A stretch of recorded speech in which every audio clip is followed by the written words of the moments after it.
Welcome to the show.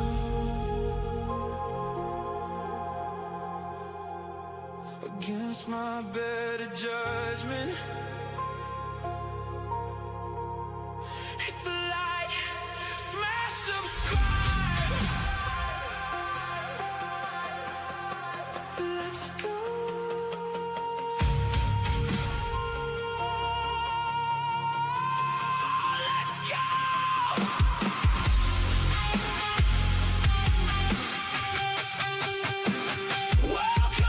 Welcome to the show. Let's go, let's go,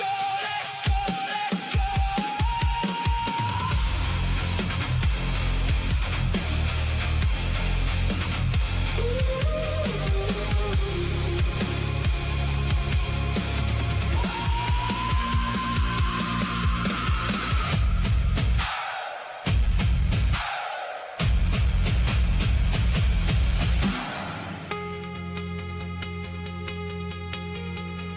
go. Welcome to the show.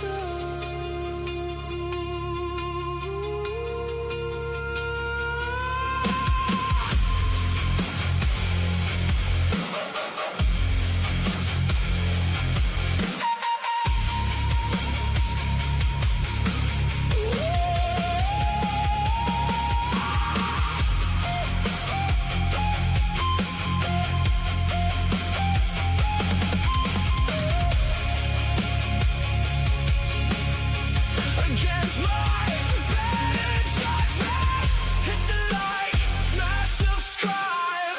Let's go, let's go.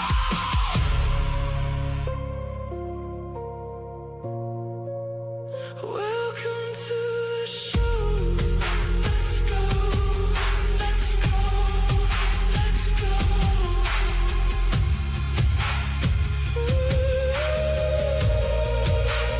Welcome to the show.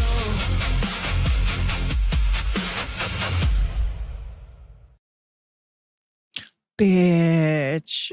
What if I told you that Turning Point USA just announced a brand new campus tour and it's called America, Love It or Leave It? I mean, what's that about, first of all? But they booked Ben Shapiro to headline multiple stops, along with a couple of others that might surprise you. And what if I told you that last night a group of just a bunch of people had like a roundtable session, including like Buckley Carlson, Paramount Tactical was there, and his whole garden gnome self. And they were just discussing basically the death of Charlie Kirk, and they like the title of it basically says that it's an exploitation industry now. The exploitation, right? We're just exploiting Charlie Kirk, I guess. I really don't know, but we're going to take a look at that because, of course, now I want to know like what all was said during this conversation. It was an hour long, and we're going to put it on like double speed, and we're going to see if we can, see a couple things that they said because I think it's pretty interesting. I just want to hear what they had to say. It sounded like they, were talking out of their ass, some of them, okay? And, of course, Gary was there, so we're going to snark on Gary because we can. And what if I told you that someone followed the money that's been donated to Victor Marx's campaign fund? And they found something very interesting. I know it's a shock, right? Victor Marx? Like something might be up there? What a shocker. I know. They sure did, though. They sure did. And we're going to, we're going to take a look at all of that. So, we're going to get in their business. But you know what? They put it on the internet. So it's now our business. So we're allowed to look and we're allowed to see, what's going on there. Oh yeah, guys. And what if I told you that there's a clip of Frank Turek basically confirming that he was on a Zoom call with people in Israel the night before Charlie Kirk was unalived. Like what? Why? What's going on there? And so yeah, he was on like a podcast. I think it was called Live Free podcast or something. We're gonna take a look at that too if we have enough time, okay? Because I love snarking on Frank Turek, and we have to take a look at that. I really hope we have enough time. So we're gonna speed through some stuff. So we can get right into all of that goodness, okay? It's going to be so good. It's going to be so good. Because, of course, Frank Turk's over there telling the story about how, the whole Charlie Kirk unaliving story. And every time he tells it, it's just nails on a chalkboard to me, right? It's nails on a chalkboard to me because he says the same dumb shit each time. And it's just super annoying. It's just super annoying. So welcome in, everybody. Please don't forget to hit that like button. We only have 49 people here, so y'all ain't hitting that like button fast enough. Let's hit the like. Let's share the live stream out to our friends. Tell them to come on in here and hang out with us. All right. Genevieve is here. Painful Truth. Hello, guys. And Kathy's here. All right, welcome in, guys. Pam is here. Hello, Pam. Ra, of course, is here. Fossy, hello. Cocoa Bean, hi, guys. Oh, my God, it's so good to see you guys. The American Sweethearts here. Welcome, welcome. Deb Daisy, Green-Eyed Nana. All right. Just made it home from work in time for some snarky bitches. I know that's right, girl. I know. A blonde with brains. All right. What's up? BS is here. Welcome in. Let's see. Cindy is here, right? Cindy and KK. Hello, guys. Maggie's here. Hi, guys. I'm Bittersweet. What is up, everybody? How are you this fine, lovely Thursday? Yes, I wasn't going to go live, but I tried on Monday and it was just a nightmare. Jess and family's here and Snoops. Welcome in, guys. Hi, Snoops. And Brittany's here. All right. Or Brian's here. My bad, Brian. Sorry. Couldn't see that good enough. Let's get it. I know that's right. So yeah, I went live Monday. It was a hot mess. All my shit was just not working. I kept having to like switch stuff around. I couldn't hear the videos I was playing. It was a hot mess. So today, hopefully things will go smoothly. Knock on wood. Like knock on all the wood in the place because we want things to go pretty smoothly today. It was such a mess. Oh my gosh. So yeah, let's take a look at this stuff with what do you call it here? Stupid ass Turning Point USA and their dumb ass. So their dumbass new tour named Love It or Leave It. America, love it or leave it. I can't even imagine what that's going to be about. I can't even imagine what they're going to say. Ben Shapiro headlining stuff. Okay. So this post comes from Project Constitution, who was on it. He said, read that poster again. Turning Point USA is putting Ben Shapiro on the marquee at Texas and Iowa like he is their heir. I mean, what the hell are you doing, Turning Point USA? Like, what is it? This is the same Shapiro who spent the last year treating Charlie's final questions as a problem to be managed, not as a friend to be mourned. They did not book a guest. They installed the man who wanted Charlie's lane closed, and they did it under Charlie's logo. That's such a good point. Then they took the rest of the slop. Then look at the rest of the slop. Erica Kirk is headlining in Grand Canyon. Nick Shirley is on the Cal Poly date. The same cutouts who shouted down investigators, sold the official story, unpunished anyone still asking what happened on September 10th are now the product. That is not a tribute tour. That is a replacement tour. Yeah, Nick Shirley's going to be there too. Like, what is going on? Of course, Erica Kirk, she's got to do some appearances. Wonder what she's gonna wear, what she's gonna do. I mean, is this gonna be like one where she cries and like boohoos, or is she gonna be like the Predator again like she was in the last one? I just don't know. We gotta wait and see. And he says they named it America, Love It or Leave It. That's not a slogan. Charlie would have put on a student debate. That is a threat. Love their rewrite or get out of the movement.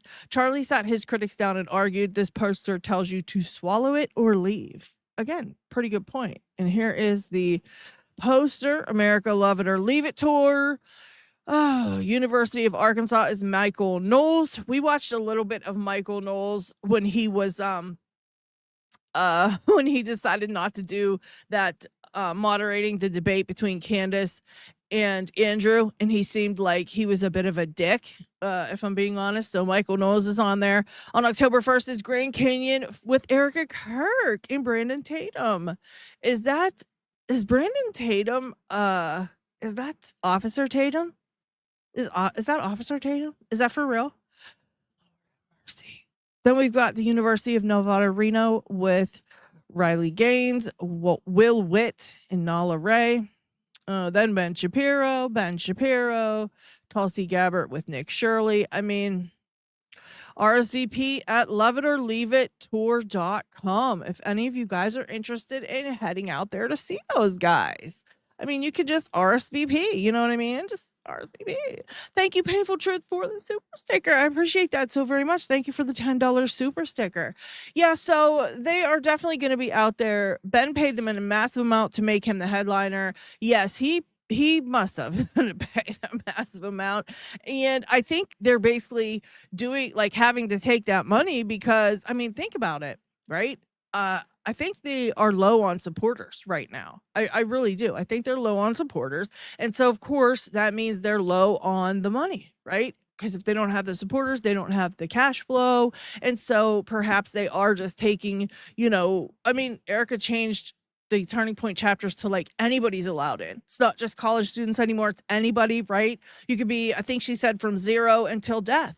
And you can be a part of Turning Point USA your entire life. You never have to leave. It was all cultish and very strange. We went over that. Very, very creepy. So, yeah, I mean, I don't see why they wouldn't take that cash from Ben and just put him out there front and center, They need that money. They got to make that money. So ridiculous. Who thought of that name? They're so worthless. Yeah, you couldn't pay me to go there. Ugh, that's how I feel. Ugh. Most perfect timing possible coming in and hearing the name Ben. This will be fun. What's up, Simply Simple? Welcome in. Honeybee's here. Hi, Honeybee. Nick Shirley, such a liar. Candace busted him. Yeah, I really didn't ever pay much attention to Nick Shirley, except that he broke that. The first time I ever heard of the dude, he broke that story about the fraudsters and all the fraud going on. And that's when I first heard of Nick Shirley, because I never really paid attention to him before that. And yeah, after that, Candace kind of busted him being a little bit of a weirdo, and some of the things he was saying wasn't adding up. And I think Project Constitution busted him too, because he said he was somewhere else on the day that Charlie Kirk was unalived, but they caught him, I think, in Utah. They caught him like a background or something in one of his live streams. I can't remember. I saw the post and I kind of just made like a small mental note of it and then just, kind of ignored it. But because I didn't know if it was like that relevant or not, but it's kind of strange, right? Because he was supposed to be on a live stream with Andrew Colvett. I don't know. The whole thing just kind of weird. But yeah, now Nick Shirley's like suspicious in my mind, just because of all the things that we see about him. Yep, Tatum in jeggings. Officer Tatum. Oh my gosh. And Officer Tatum, people are just hating on him lately. He's really, in my opinion, doing just a shitty job with that Nolan Wells coverage. The stuff that he's kind of siding with is shocking and disgusting to me. And I just don't care for the guy. I just don't like him. Okay. He says really stupid shit. I can't deal with him. Saw that pic of Tatum. Yeah. Yes. Oh, welcome in. Nailed it or failed it. I love that name. Texas X. Welcome. Renamed Lake Ontario to Lake America. Oh my gosh. They're just goading Candace. Yeah. I got 5 on it. Dunwit, what's up, Dunwit? Pocket Wash, g'day, mate. Oh my gosh, I miss you, girl. We got to get together. We got to chat. We definitely got to chat, girl. Hunted, welcome in. Rug Eyebrow Shapiro. No, that's right. Yeah. Every time I get my eyebrows dyed, they're super dark that day. It fades pretty quickly, but I like to get them darkened because you can't see them. But every time I get them, I think of him. I'm like, you should. I can't imagine having them big ass caterpillars. He's such a weirdo. Yes, Love Truck, welcome in, says disappointed in Nick Shirley. Yeah. Yeah, for sure. Kind of strange with Nick Shirley, right? Just like, I don't know. Like I said, he never really was in my like view until that, when I saw that. And then again, like Candace kind of busting him being a little bit of a weirdo. And so yeah, that's what's going on with their Love It or Leave It tour. I can't wait to see some of the footage from that, right? I love snark on Erica Kirk, and I love snarking on those guys when they make those stupid ass speeches that they make. It's going to be a blast, but we have to wait until, October to see Erica Kirk, October 1st. All right, moving on. This has to do with Victor Marx, okay? And as you can see, the folder's labeled effing goons, because this is what I think of these people. So Kyle Clark posts new Victor Marx's campaign won't say where the supporters' money goes when they buy campaign merch or $1,300 meetings with Marx himself. So I guess Victor Marx is selling $1,300 meetings with himself. I don't know if it's a Zoom meeting or what kind of meeting he's selling, but evidently that's what he's doing to make money for his campaign. Kyle goes on to say our investigation linked the online shop to an out-of-state company with hidden owners. And then we found a document revealing the owner is Victor Marx. So kind of shady. Let's have a listen to this video and what they had to say. Selling access. Here we go. Someone is selling access to the Republican candidate for governor. $1,300 gets you a meeting with Victor Marx and some campaign merchandise kicked in. We've been following the money to an out-of-state company that hides who owns it, a company that we've now learned is owned by Victor Marx. His campaign says the purchases support the campaign's efforts. They have not yet answered our questions about whether Victor Marx himself is pocketing his supporters' money. Hundreds of thousands of people around the nation saying, I'm going to send a donation. I'm going to support the campaign. Every candidate asks for money. Republican gubernatorial candidate Victor Marx is just very particular about where it goes. Another way people can support us is go to Victor2026merch.com. If they order merchandise, there's no limit on that. That's right. They can order as much as they want. That will really help us. Marx brushes off other Republicans, calling him a con man and a grifter. He suggests his supporters can make unlimited purchases from his merchandise store, where they sell meetings with Marx for $1,300. His campaign said, quote, every purchase helps spread the message across Colorado. And Bitch, are you really? Could you imagine? He said hundreds of thousands of people across the country send him donations. Hundreds of thousands of people. And you know they're not sending $1, right? So if hundreds of thousands of people are purchasing merchandise or meetings with him or donating money, even if 100,000 people sent him $5, that's $500,000. He's saying hundreds of thousands of people. So how much fucking money is this guy making? This is strange, right? That's a lot of money. That's a lot of money. And then to have meetings with him, like $1,300 to have a meeting with him. I really want to do it just to see what he's talking about, but I'd never, ever, I wouldn't even pay $1 to meet with this freak. supports the campaign's grassroots efforts. This is just patently illegal. Like, this is patently something that can't happen. When campaign finance attorneys like Mario Nicholas told us that would be obviously illegal, Marx's attorney said the money wasn't going to the campaign, where it'd be subject to legal limits, but they wouldn't say where the money's going. What I've been authorized to say is that, look, for a period of time, the campaign allowed a third party, right, to sell its merchandise. The Marx merchandise store emails now carry a disclaimer, paid for by Not Shook LLC. No such company registered in Colorado. We found Not Shook LLC registered in Wyoming, where its owners can remain anonymous. And that's where the Marx merch money trail would have gone cold, if not for an obscure campaign finance filing in Colorado, where Not Shook LLC paid the Marx campaign $5,000 for a logo licensing fee. Colorado campaign finance law requires an LLC making a contribution to identify its owner, also called a member. And there it is, Victor Marx himself. Victor Marx has been called the con man before, and this is just one more con that he's playing on people. Only I think that the problem is he's going to get caught doing it. Months ago, the Marx campaign bragged its merchandise operation brought in almost $200,000 so far. The campaign has not responded to our latest questions about the anonymous out-of-state company that leads back to Victor Marx, and our questions about whether Marx is lining his own pockets with his supporters' money.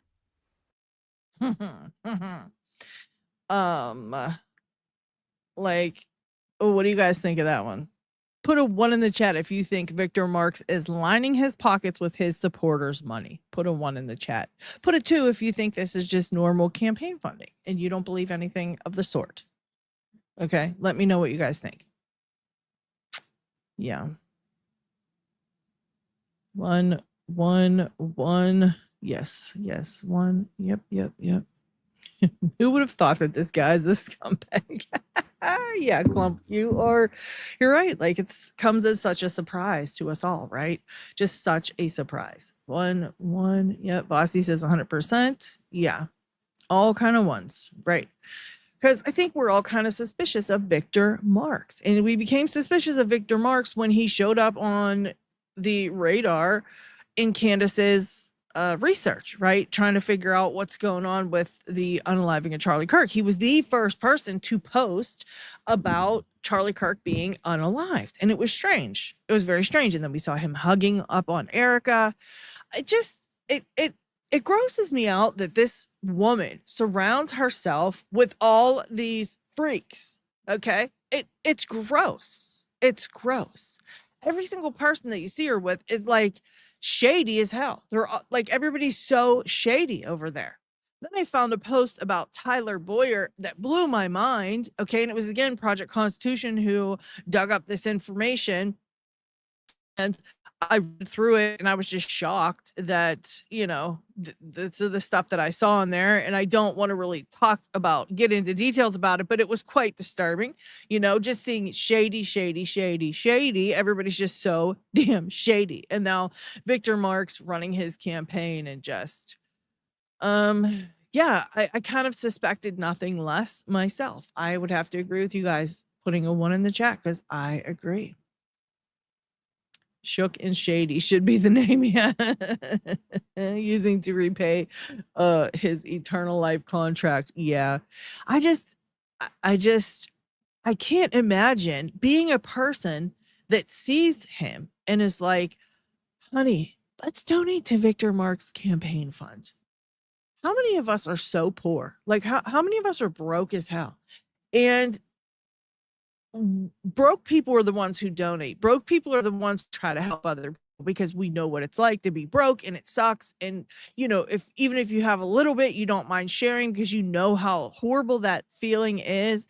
And it's those people that donate. That's the sad part. It's not these rich bastards out here going, let's send 300 grand to Victor Marx. No, it's hundreds of thousands of people sending a few dollars, squeezing out a few dollars, right?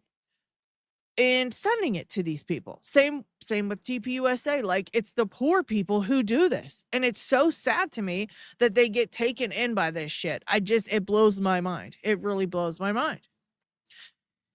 Yes, he should sell some of those fold ARs to finance his campaign. Yeah, it's just, it grosses me out. He just grosses me out big time. And his voice is like cringy and all that stuff. And I just can't with him. Let's see. Yeah, there was some new, I'm not even going to get into that today. I might make a video of that one.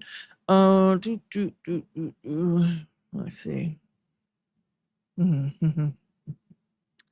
Yeah, let's take a look at, let me pull this up for you guys. Let's take a look at this right here. All right. Fly Girl Black Ops. This was posted, I think, yesterday, because I think this video came out yesterday.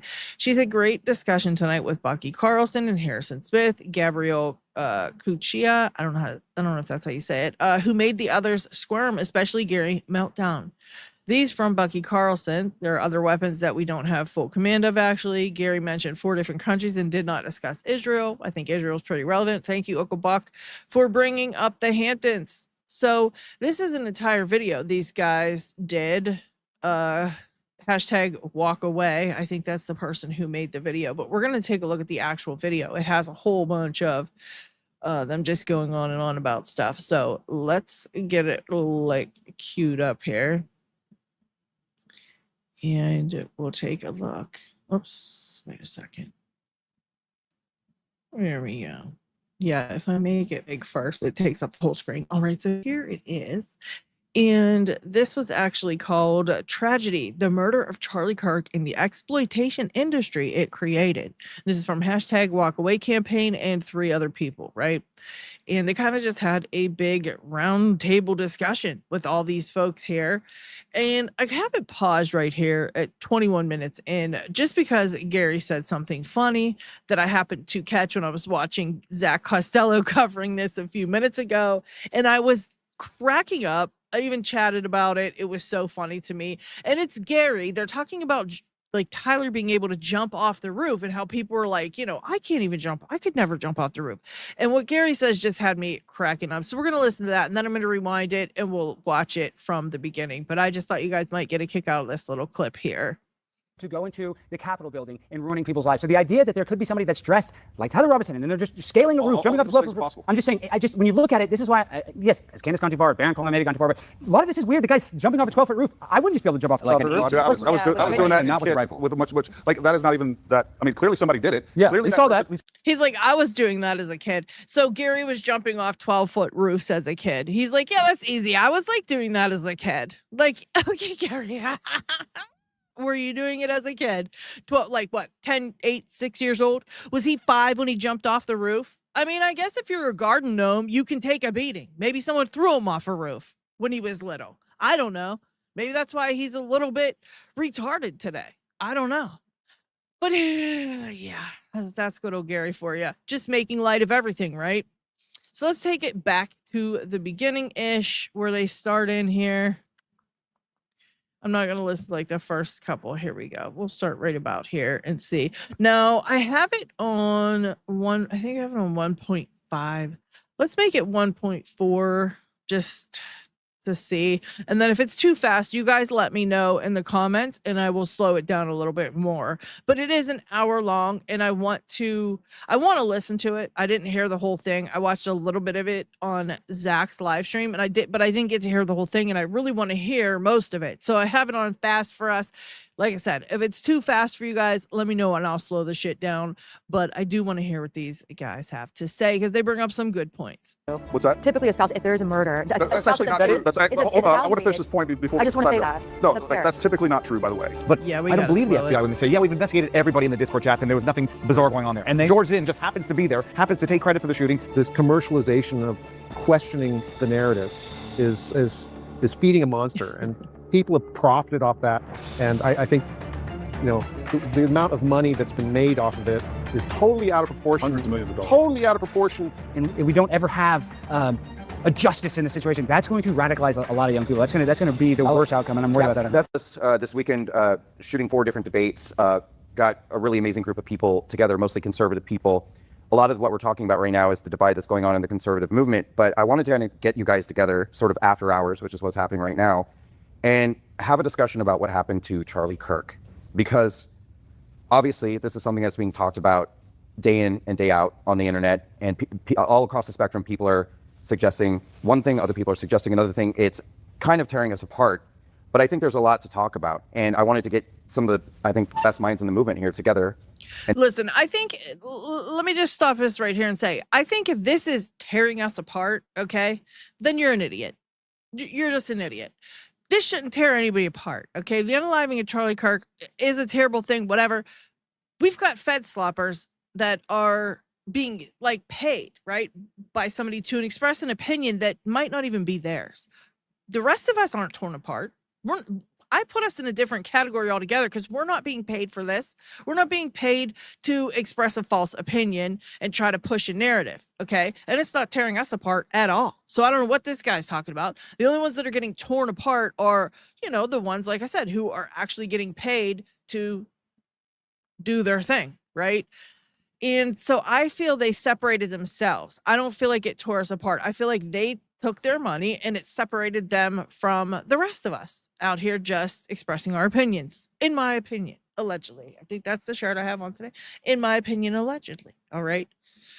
Just have a conversation and see what you guys think. And Alex, will you kind of repeat what you said before about us wanting to talk about this? Well, to me, I was personal friends with Charlie, and I think it is important that we talk about this. I think Charlie would investigate his own murder. Now, there's a lot of conspiracies out there, and I'm a conspiracy theorist, and this is the one conspiracy that I really don't jive with, because I don't think that when it comes to the evidence that they've shown that exploding microphones and this and Erica and yada, yada, yada, if I was really using Occam's razor, I do think the simplest, outcome was that he was shot. Was it Tyler? Was, Lance Hughes involved? It's a very difficult conversation to have, and it's one that I've avoided. It's one that, not trying to call Buckley out, but his brother, Tucker, has really not gone and dived deep into, only because we're personally involved in this, right? And I'm personally involved. Now, Gary, Paramount, not so tactical as Candace to say, I'm not even saying that as a dig. he's been personally attacked by it, but I actually agree with some of the stuff that he said. I don't maybe agree with 100% of it, but I think it's an important conversation to have because I think this is the conversation that Charlie would have because he went to every single college campus and would talk to people that he doesn't agree with. And I think that that is what he would do is he would have these tough conversations. Well, so where do you stand on it? I'm a little confused. Well, personally, I do think that he was. I get choked up. I do think that Charlie was shot. I know and spoken to multiple people there, over 10 people, and one of the people that I talked to wasn't even a huge Charlie Kirk fan. He didn't think Charlie Kirk was far right enough. And this guy, if he told me that he heard an exploding microphone, I believe that he would have told me the truth. And he said that he heard a gunshot. So was it Tyler Robinson? Was he on the Losi rooftop? Was that him with the gun? I don't know. Some of the footage that I saw wasn't in 4K, like a lot of these influencers said. But I do think that I've watched that video over and over. I do think Charlie was shot.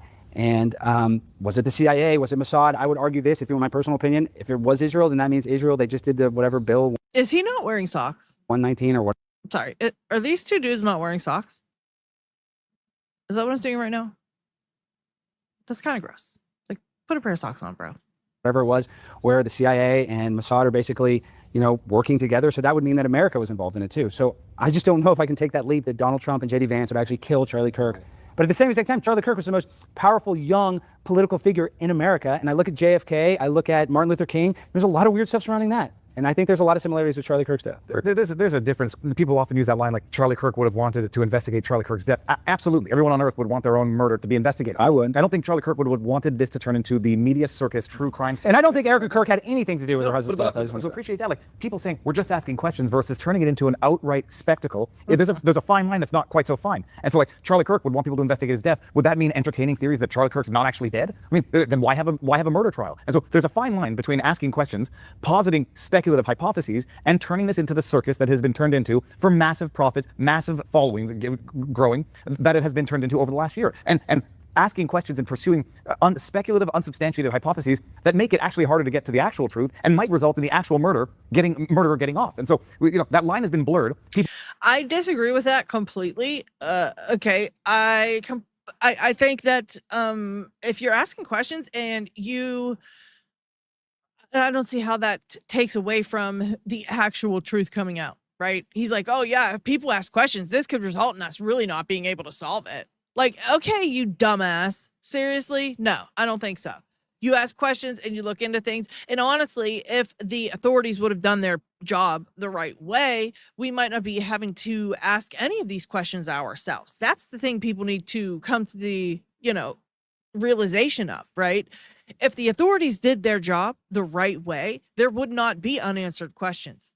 There would not be any unanswered questions because they would have figured it all out. But they didn't. They didn't do shit. It looks like they said, oh, Tyler Robinson could have done this. And then they went around and gathered up as much evidence as they could that would point to Tyler, and then they turned it in. That's what it looks like. It doesn't look like they actually did any investigating outside of the one person they decided to make a suspect. That's it.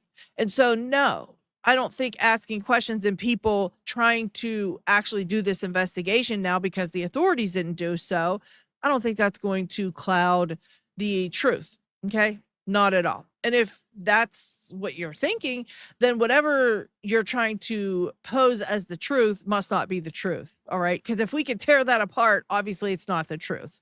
Just saying. Just saying. Yeah, Viva, sit down.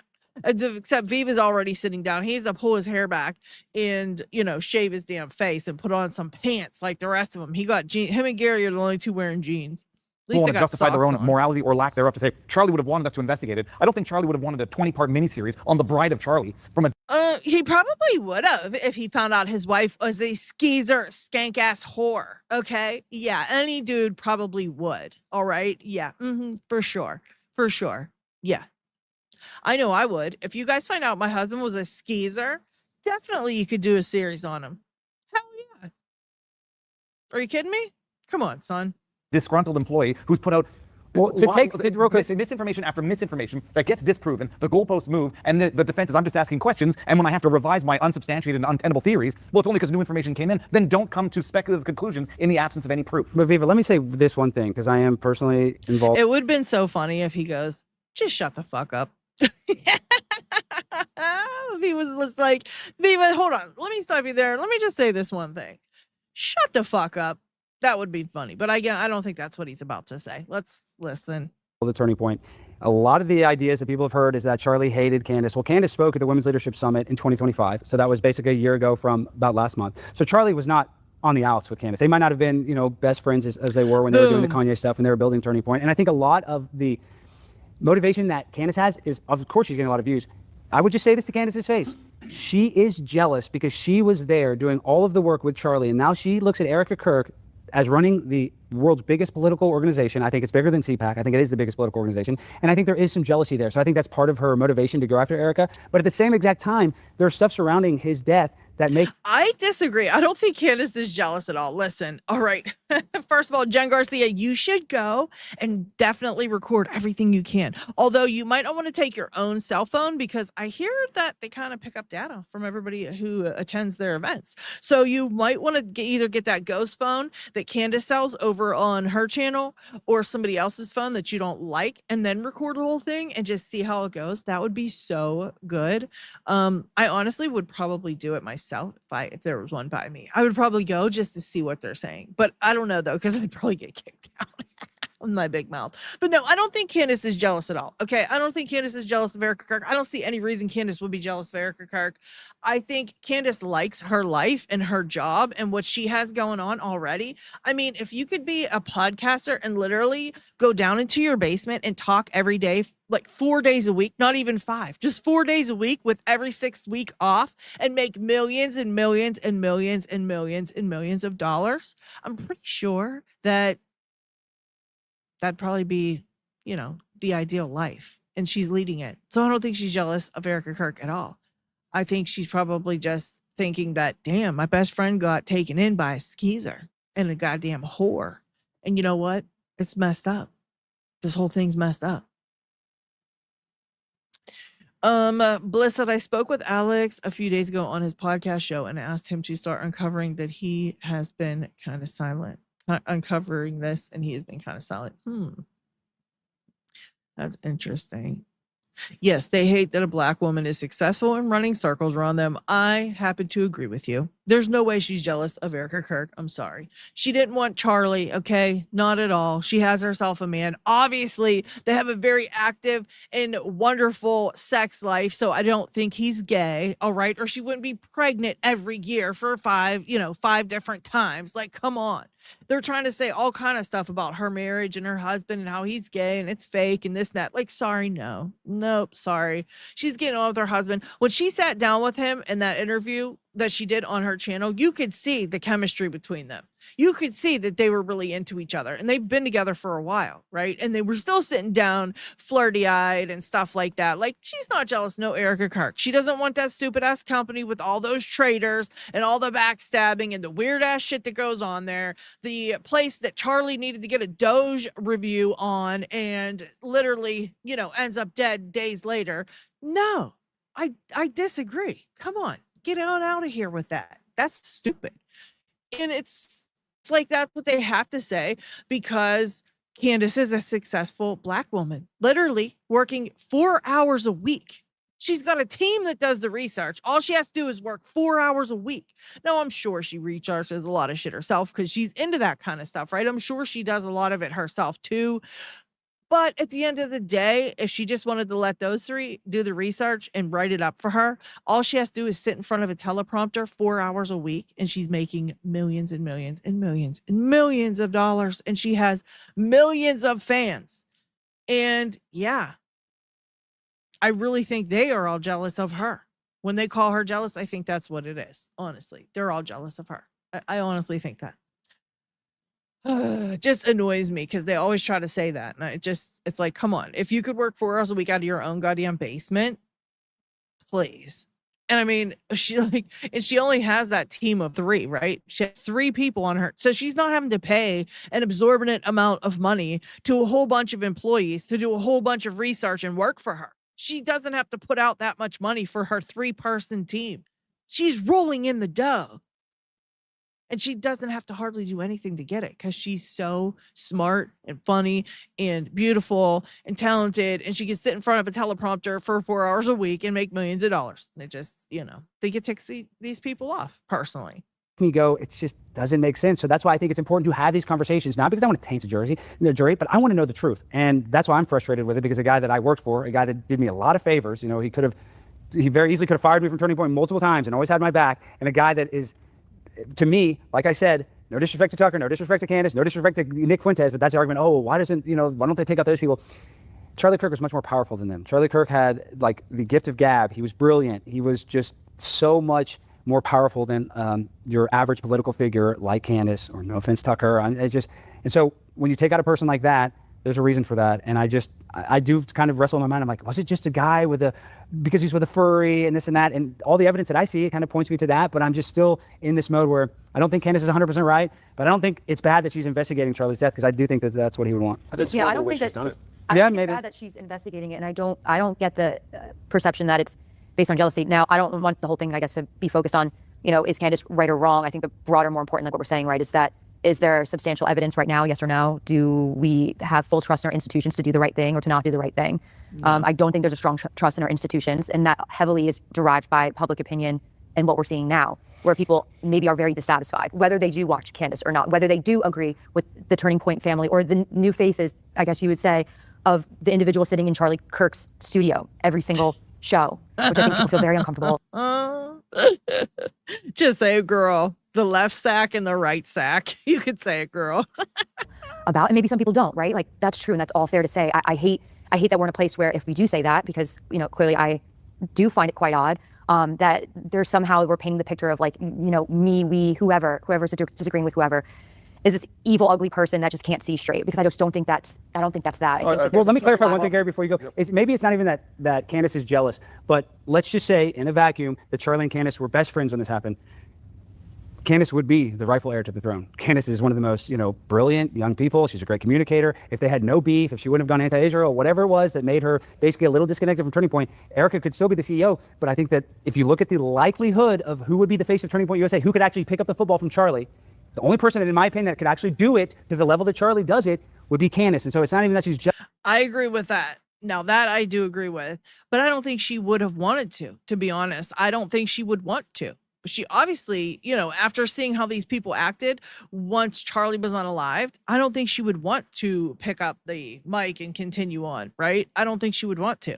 Now, maybe if there was different circumstances behind his death and things like that, then yeah, maybe she would have. But he's right though, because if they would have just had Candace come in and be the face of Turning Point, Erica could be the CEO and Candace come in and be the face, they probably would have been doing so much better than they are right now. Right now, they're basically shriveling up. They're like a penis when they get out of like the cold water. It's just like shriveling up and turtling, right? That's Turning Point USA. They are the turtle effect. They're the penis turtle effect. That's what Turning Point USA is right now. Because it's just shriveling up, and like they're putting out people like Andrew Wilson, like, and all these weirdos. And they're in Project Constitution found another person who happens to be like some kind of a little bit of a freak that's in a position at Turning Point. Like they just want anybody, and it seems like the only people that want to be with Turning Point are trash. That's what it's appearing to be, right? They've got nothing but trashy people at front and center. And so I don't think Candace would even want to if she had the choice. If they even called her right now and was like, hey, listen, why don't you come in and you could be the face of Turning Point? I think she'd be like, nope. You know what I mean? I don't think she would want to. Now she would have done a fabulous job, and she probably would have been able to pick up the mic and continue it on. And they probably been very successful. But that's, not what they chose to do. They chose to get people like Andrew Wilson in there. And yeah, no, it's just a shriveled up old penis. That's all it is. Jealous, but she sees something that she's built and that she sees another person running in. So I think that's why she's been attacking Erica.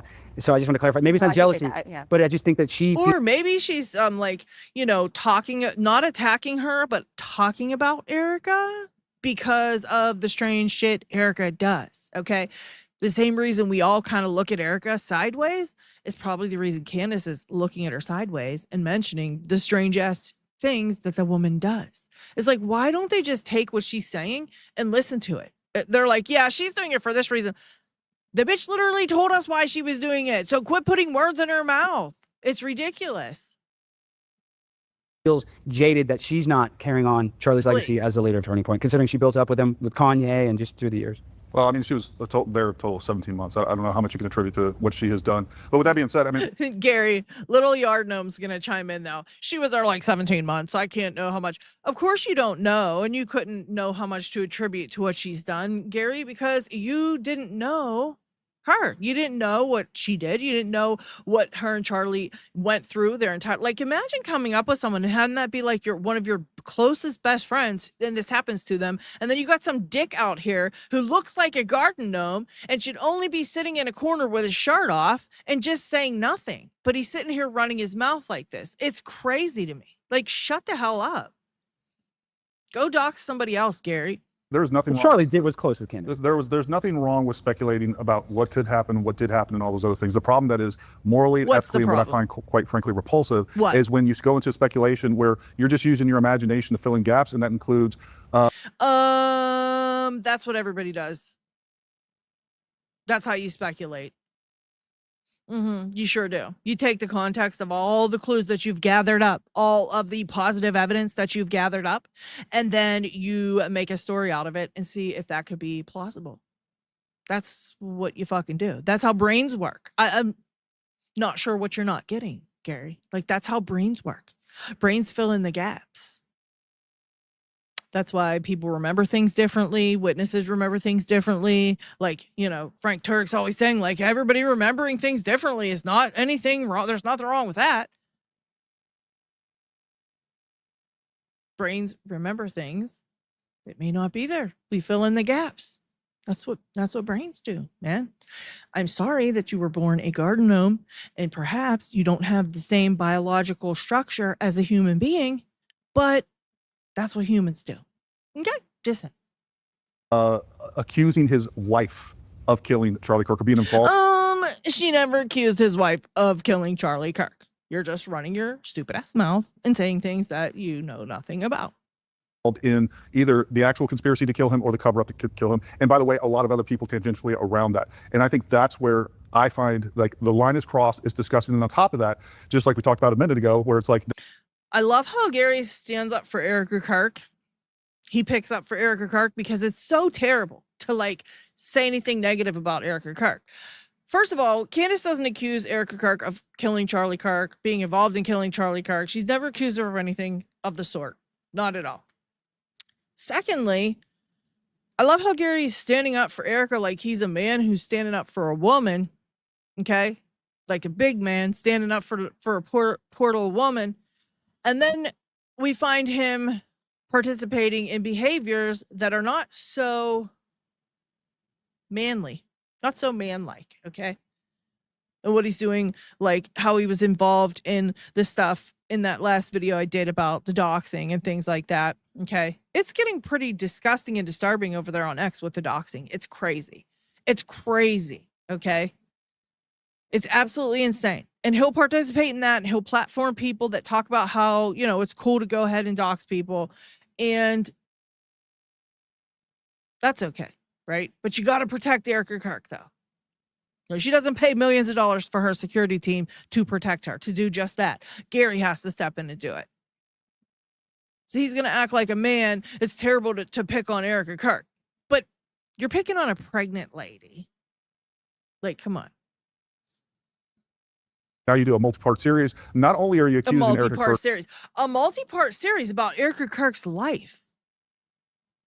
What's the big deal? She became the CEO of Turning Point USA, and somebody did a docu-series on her life.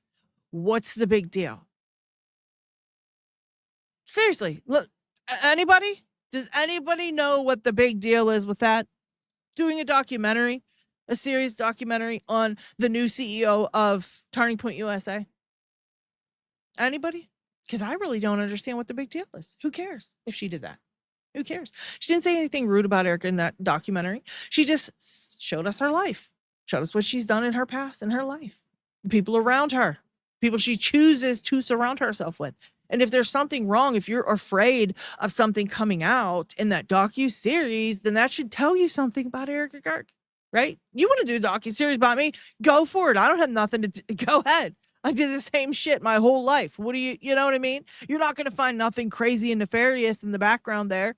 So you know what I mean? So if they got so freaked out just by the trailer, when Candace put up the trailer about the documentary, they freaked out.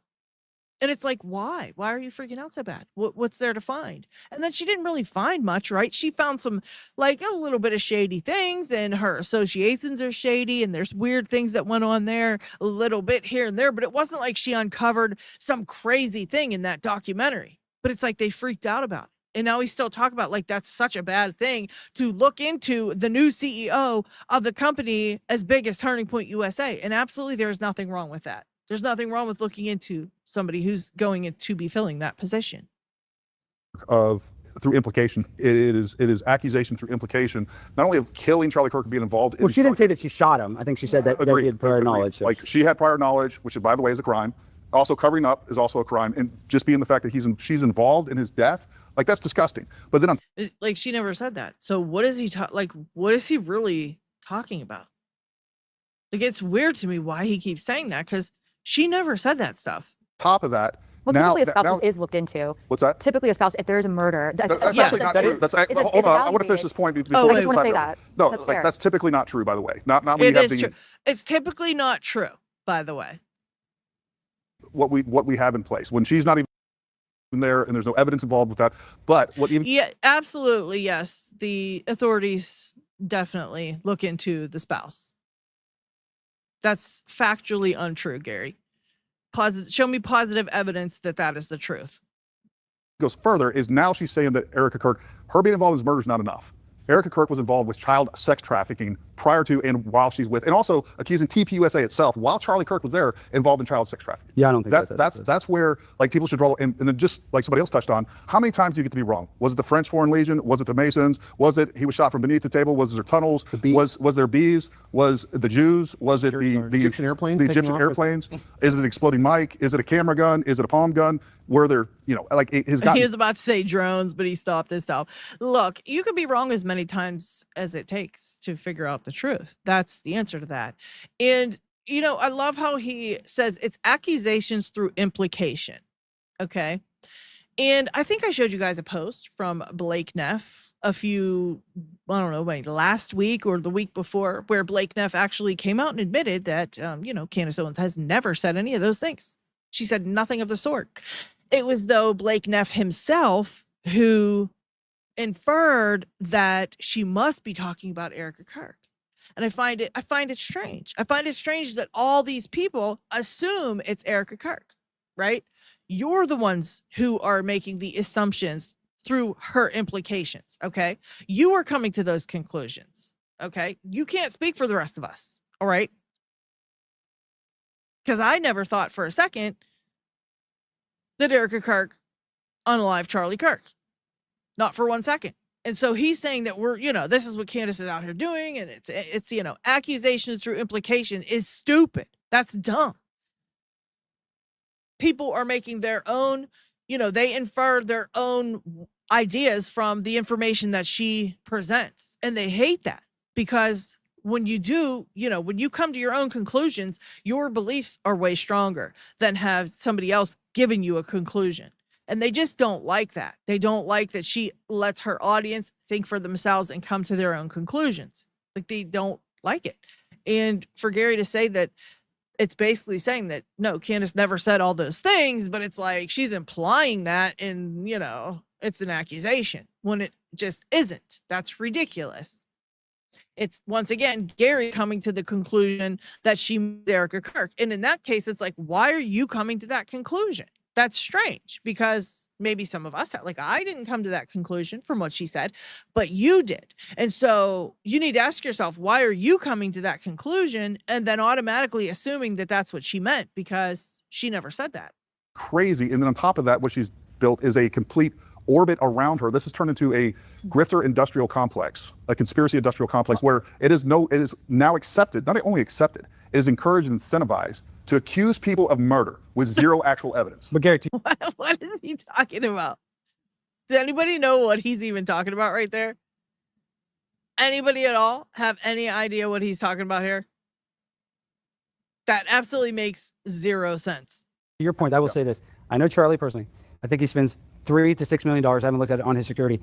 I don't think Brian Harpole killed Charlie Kirk. I don't think he would ever do that. Sure. But I think that through incompetence, they let this happen. Well, And obviously, but also obviously because he got killed from allegedly from a roof that was unsecured, despite being told that it was secured. The defense that people always say when they say, "Well, we're not attacking Erica Kirk," typically it's the wife that gets investigated. Even if that's the case, at some point you abandon it when there's no evidence of some sort of text. Right.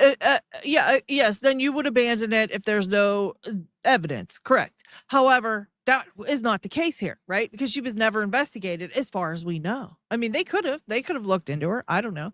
But in my opinion, I don't think they did. I don't think they investigated her at all, because they wouldn't have given back his phone. They wouldn't have given back his jewelry. They wouldn't have given back the bloody microphone. They wouldn't have gotten rid of the vehicle. They wouldn't have paved over the crime scene. I mean, I think we're pretty clear on the fact that they didn't investigate much else other than Tyler Robinson. And so, yeah, maybe he would have abandoned had they not found anything, but they didn't even look. So don't even try that nonsense. Message to hire a hitman, insurance policies, beneficiary. At some point, you abandon that, especially after it's been investigated. But you're right, nobody trusts the FBI. Yeah, I think that's the bigger picture here, right? We've lost all faith in the establishment. Well, the same FBI that told us that Jeffrey Epstein killed himself and there was a video evidence to prove it is now telling us we've investigated everybody on the Discord chats.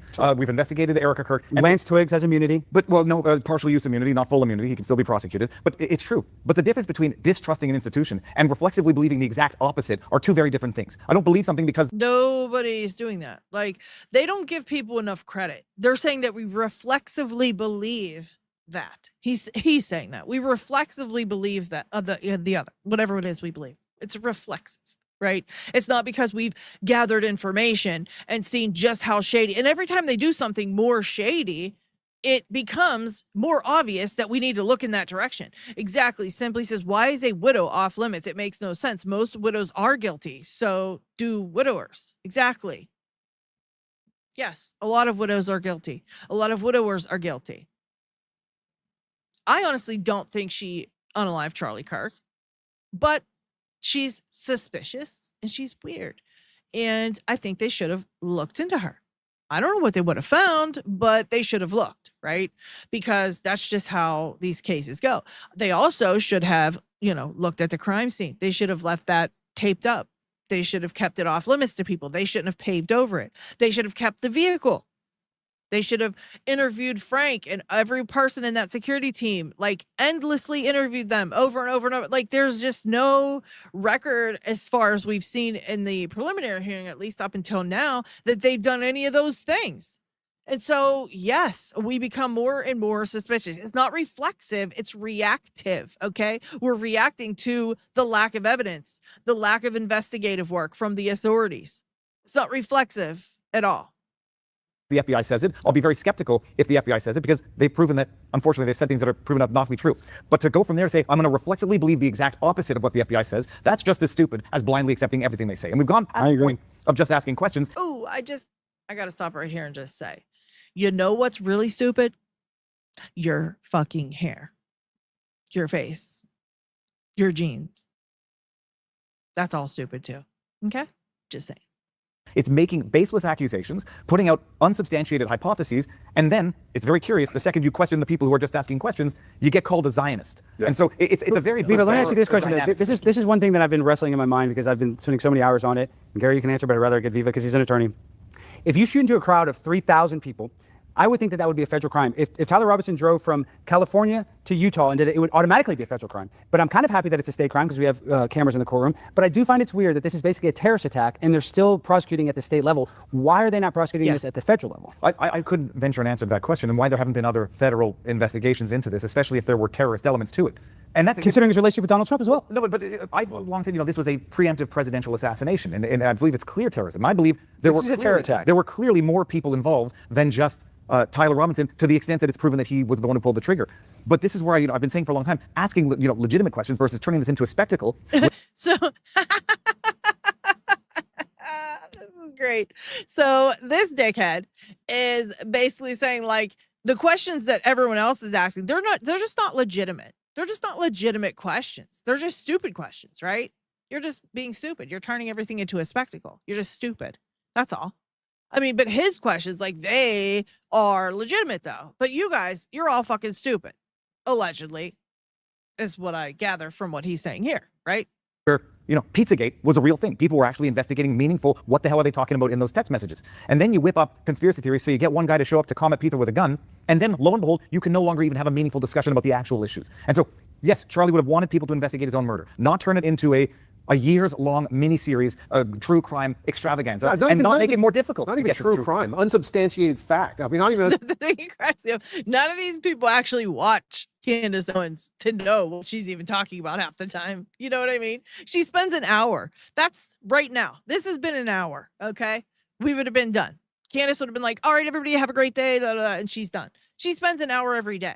So, I mean, the amount of information you can put out in an hour is very limited. Okay. Or she does it 4 days a week. So it's not like she spent 365 days, right?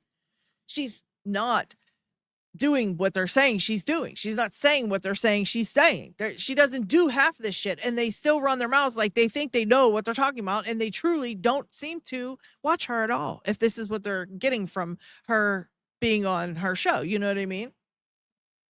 Oh, I bet you Coach's Viva impression is spot on. I watched Coach's Donald Trump impression. I literally died. I was cracking up so much. I couldn't even stop. I told my husband to come and watch it. I had to rewind it like 6 times. It was so funny. I absolutely love Coach so very much. He told me to send him a clip, over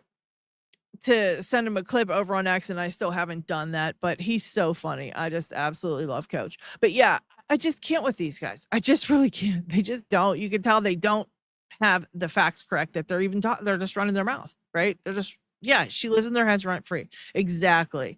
That's exactly right.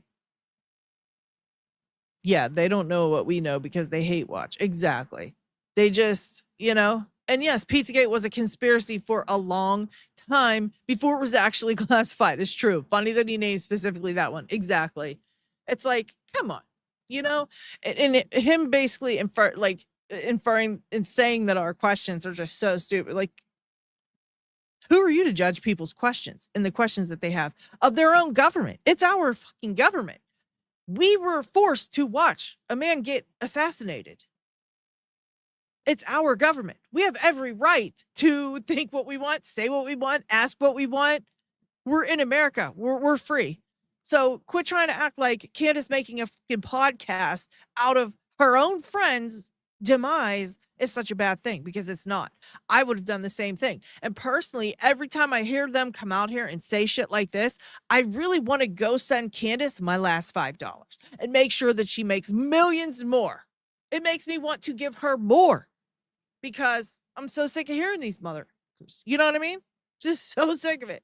Elmer said the same thing. I'm so sick of these people who don't even know what we're questioning, talk shit. Yeah, exactly. I agree. Please don't forget to hit that like, everybody. There's 206 people here. I hope there is 206 likes. If you didn't hit the like, please hit the like. I would appreciate it very, very much, please, and thank you. It helps me so very much. You have no idea. All right, let's continue on. Substantiated fact, unsubstantiated allegations. That's the thing that bothers me. Brick Suit. His name's Brick Suit. All right, so right here, I want to say, like, I literally don't need to hear anything you have to say. Your name's Brick Suit. Move along. The most is that the public is so hungry for this, and maybe this is a reflection of how much people cared for Charlie, that they really, this is not just someone who was killed, and you have some sort of, maybe it's a reflection on the fact that we were running along, minding our own fucking business, and we were forced to watch a man get assassinated. Did you ever think of that? Do they forget? Like, they seriously forget that every single time. It's like, it's just mind-blowing to me that they forget that we had to watch a man get assassinated. We don't watch that shit. We don't look for that kind of stuff. We don't sit here and go on our computer and look that shit up. We don't like to see that. We don't want to see it. And then they made us see it. And now we've seen it so many times, we are pretty much immune to it at this point. It's traumatic, it's disgusting, it's disgraceful, and they made us watch it over and over and over and over and over again. And so you're going to have a pissed off public. Sorry to say. They literally forget that. They're like, I don't know if it's because people just love Charlie. I mean, I don't know. I would have to, if I had to wager to guess, I'd say, yeah, it's probably because a lot of people love Charlie. And also because the rest of them had to watch him die. We're talking children, like our children had to see that. Like everybody saw it. It's everywhere. Thank you, Hazeler, for the $5 super chat. Thank you, thank you, thank you. Gary is an eggplant. Security detonated explosives that took out Charlie. Zionist owned TPUSA. FBI cover up. Yes. Yeah. Yeah, pretty much. Garrison Project, thank you for the $2. She said late, but here's my fee. You don't have to pay a fee to be late, but I appreciate that. I love all my chat buddies. Yes, we have the best chat on YouTube right here. The best chat. You guys are absolutely amazing in chat. Like I literally keep peeking over and I read what you guys are saying. You guys are great. So on point with everything too.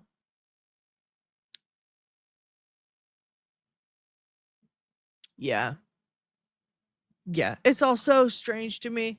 Yes, I was so mad my son saw that. Exactly. Exactly. And they wonder why we sit here and we talk about it and we want to know, we want answers and we're pissed at our government, right? They just wonder about, like, it just blows their mind. It's like, they're just like, I don't understand.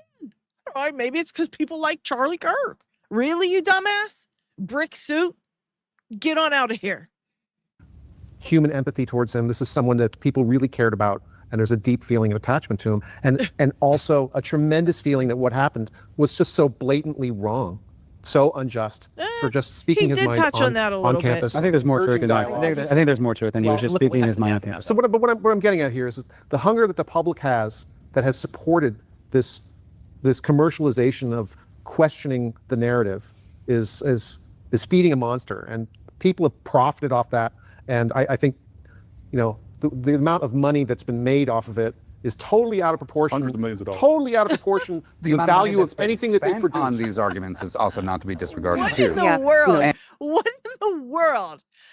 Let me just stop. What in the world do they care about how much money people made off of any of this? That's information, you dumbass. That's the whole thing. It's information. We're here talking. It's information. It's chatting. It's talking. If people are making money off of it, like they get so mad that Candace made any money off of this. It's her podcast. It's what she's done. It's what she was doing before it happened. And then she used her huge platform to talk about her dead friend. I mean, I would do the same thing if I had her platform and I had a friend that died. I would do the same thing. I mean, who cares?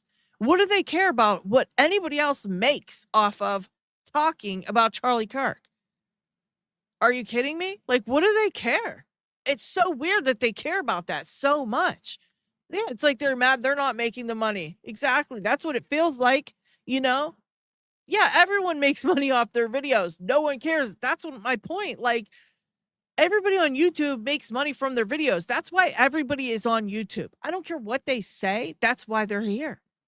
Right? They're here to put out their information, to get it together. Like, some people love the community of it. Like, I love having a community. I love having you guys here with me to talk about things. And I love reading your comments, and like the community part is really nice, but we're all here to make videos and we make money from the videos. I mean, what do you think people are doing? And if it happens that they would allow the space on their platform to talk about Charlie Kirk, I think that's pretty amazing, to be honest, because people don't have to talk about it at all. We don't have to say a word. We could all just shut the hell up and never say another word about it. There's plenty of other shit to talk about, right? We could be talking about all kind of other things, but people make the time and they allow that banter on their platform, and they're pissed about it. Are you kidding me right now? Like, it's an honor that people allow that space for Charlie a year later, and they're mad about it. Like, no. How about you can fuck all the way off brick wall or whatever your fucking name is, okay? How's that? And can I just bring it back to the fundamentals for 1 second and bring down the temperature, because you all seem kind of angry about it. He's like, yeah, you all seem kind of fucking angry. Yeah, they kind of do, don't they? Very angry about it. I'm sad too, and I'm not going to be defensive about saying that the onus is entirely on the authorities that we pay for, the entire law enforcement system that we tolerate at the expense of our freedoms. And then they give us a narrative that just is full of anomalies, full of questions. They don't bother satisfying any of them. They're the ones that, as you indicated, they create this distrust.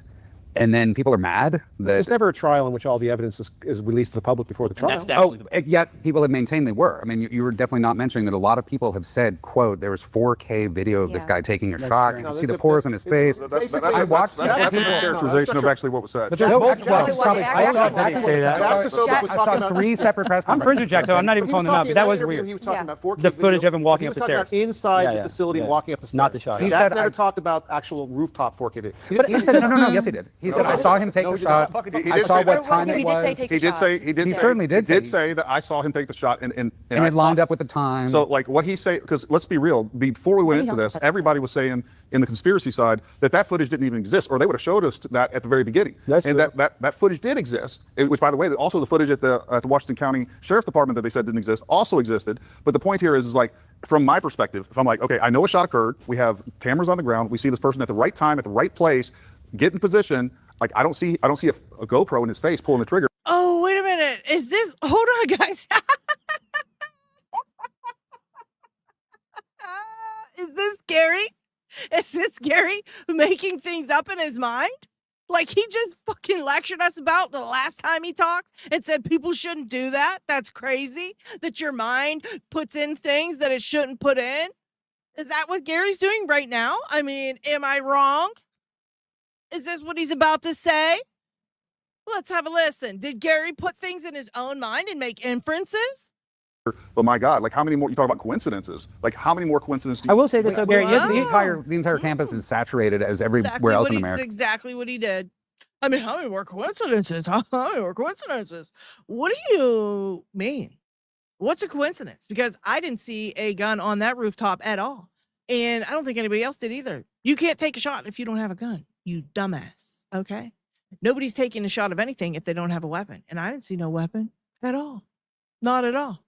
Okay. And if there is one, then we'll be proven wrong when it comes out in court. Then we'll say, oh, look, there's a weapon. There it is. Okay. I see it now. Until then, though, I didn't see no weapon. I didn't see nobody pulling no trigger. I saw a man military crawl across the roof, lay down, then get back up and jump off. That's what I saw. I saw nothing that looked like a weapon. Didn't see a screwdriver either. At the moment is saturated with cameras, high quality cameras. Sure. And you're saying they've got pictures of this guy who may or may not be, he's wearing the same clothes, looks like Tyler, but they have no clear image of his they do. face. As a matter of fact, Lance Twiggs in the deposition actually said, yes, that looks definitely. Right. Lance Twiggs says, oh, that looks definitely like whatever. The rest of us don't see that, though, when we look at the pictures. And when they were uncompressed, it definitely wasn't Tyler Robinson. So explain that little phenomenon there, Gary. Like him in Yes, the last Based two on what years. he's saying, but we're though. relying upon Lance Based on what Twiggs. he is saying, right? Like, which I know, I get it. These are issues for trial. Let's just take for granted. There's Take for granted 300 what you said. people. Take for granted one thing. Just take for granted what you said about Jack Pasobic overselling what he saw. I didn't actually specify him, although he was one. But there were several others. Benny Johnson, Jack. But just operate on. It's true. They oversold it. Jack Pasobic knew Charlie Kirk. Let's just say he wants to believe that Tyler Robinson pulled the shot. So from that video, he comes out and says, "I saw it on the video." He gave a 12-minute press conference outside the hearing. He said, "I saw it in incredible 4K detail." No, when he mentioned crystal 4K, clear detail that lines up. he mentioned 4K was specific. He most certainly It did. was specific to I the footage. went over footage. Look at them arguing that he didn't say that. I mean, this is the shit that they do, right? This is why we don't this is why they have no credibility with us.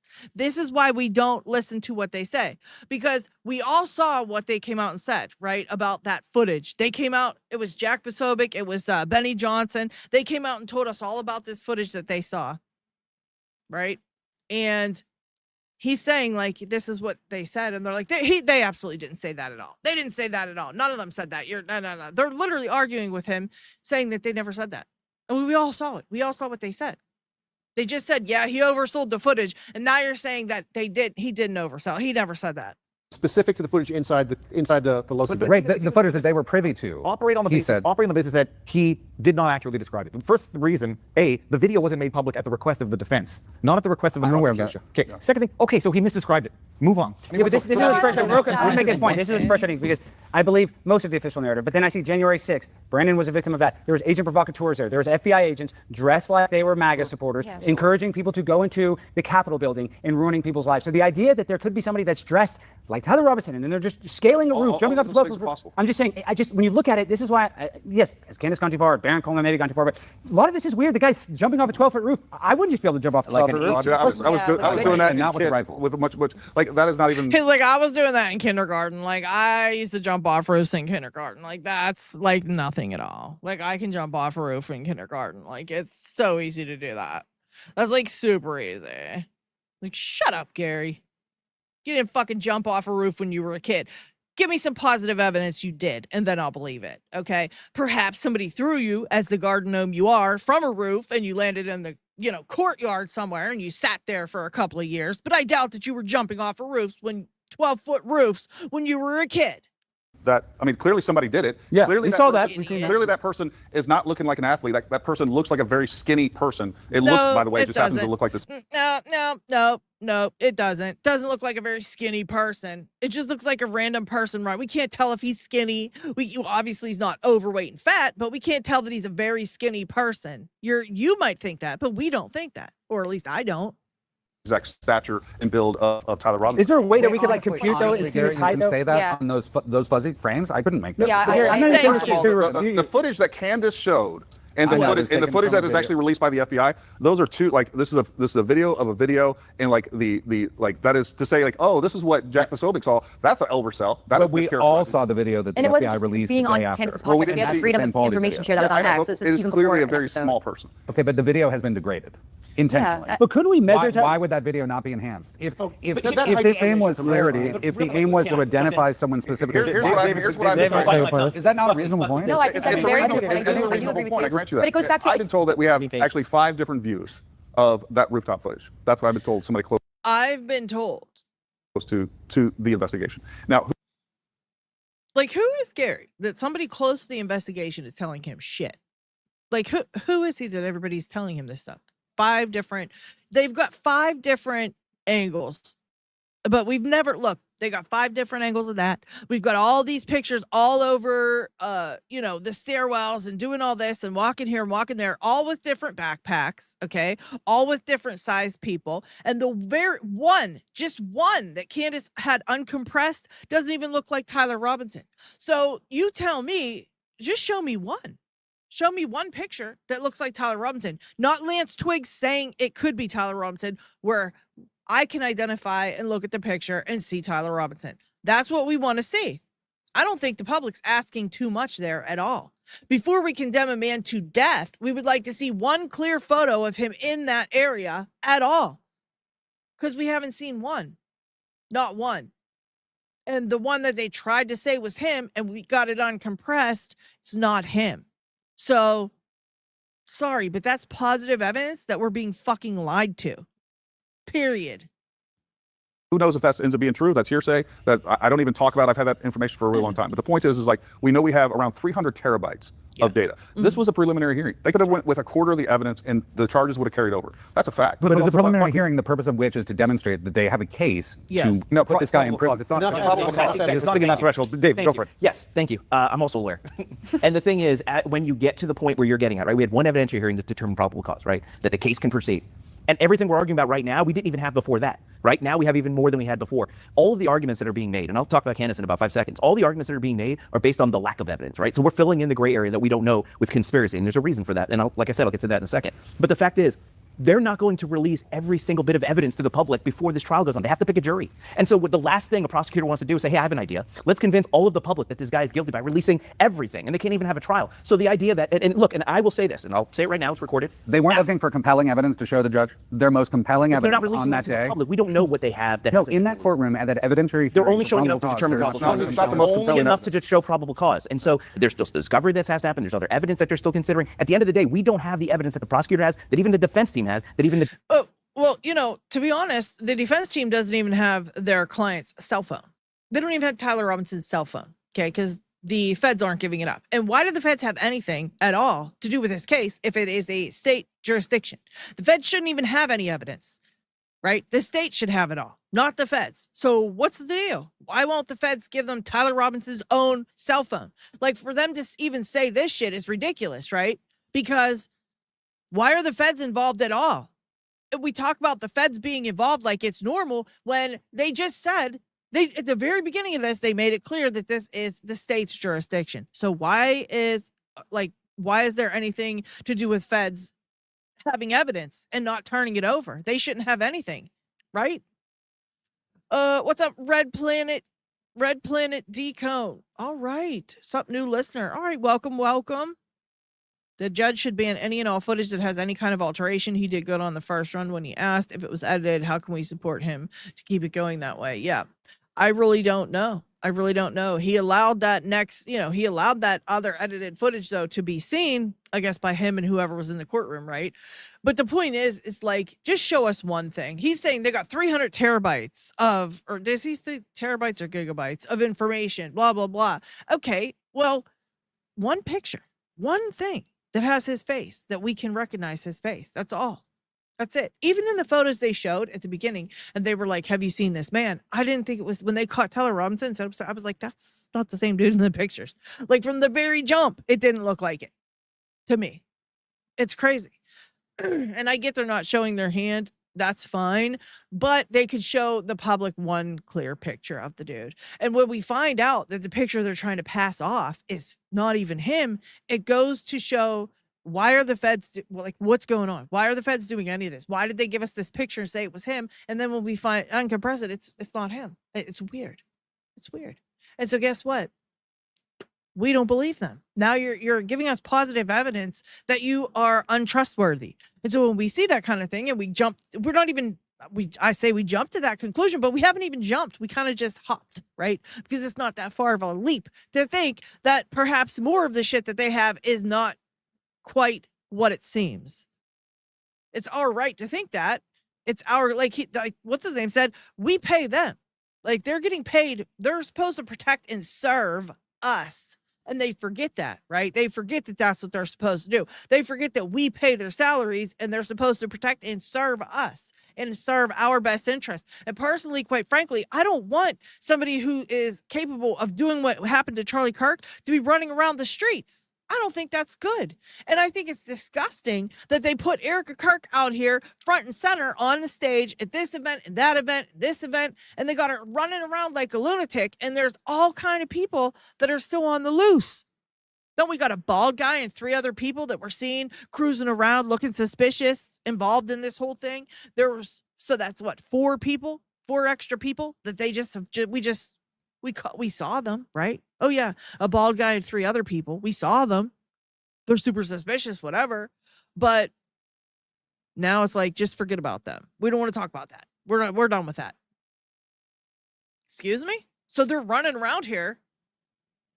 They're fine. They're fine with it. And they're fine with letting Erica Kirk go from, place to place to place. They don't care about her safety. They don't care about her safety at all.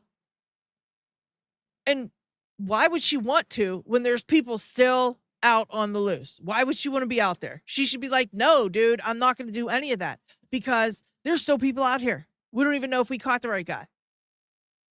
Judge has seen. There's hearings that are happening outside of the cameras where they might have seen some of this stuff. They're not going to give it all to the public. And I'm not saying that maybe we'll go to the trial. Maybe you'll watch it. It'll be like OJ. It'll be like, well, the glove's not fitting. And then we can continue the conspiracy conversation. I think that's valid. But to determine to say that the glove's not fitting is the same thing as looking at that picture and going, oh, the picture doesn't fit the description of the picture doesn't look like Tyler Robinson. It's the same thing. We already saw that, right? That is comparable. The glove doesn't fit. Oh, the picture's not Tyler. It's comparable. Since we, the public, don't have the information, therefore every other probable reason why Charlie was killed, well, that's the truth then. And I just think that we are taking too free of a liberty to use our imaginations into what may have happened in lack of the evidence of what actually happened. And then let me pivot for 1 second. I'll turn it back over. Did he really just say that? The thing Did with he Candace really is, just and I don't say know we're taking too much freedom to think these things? Is he really going to try that?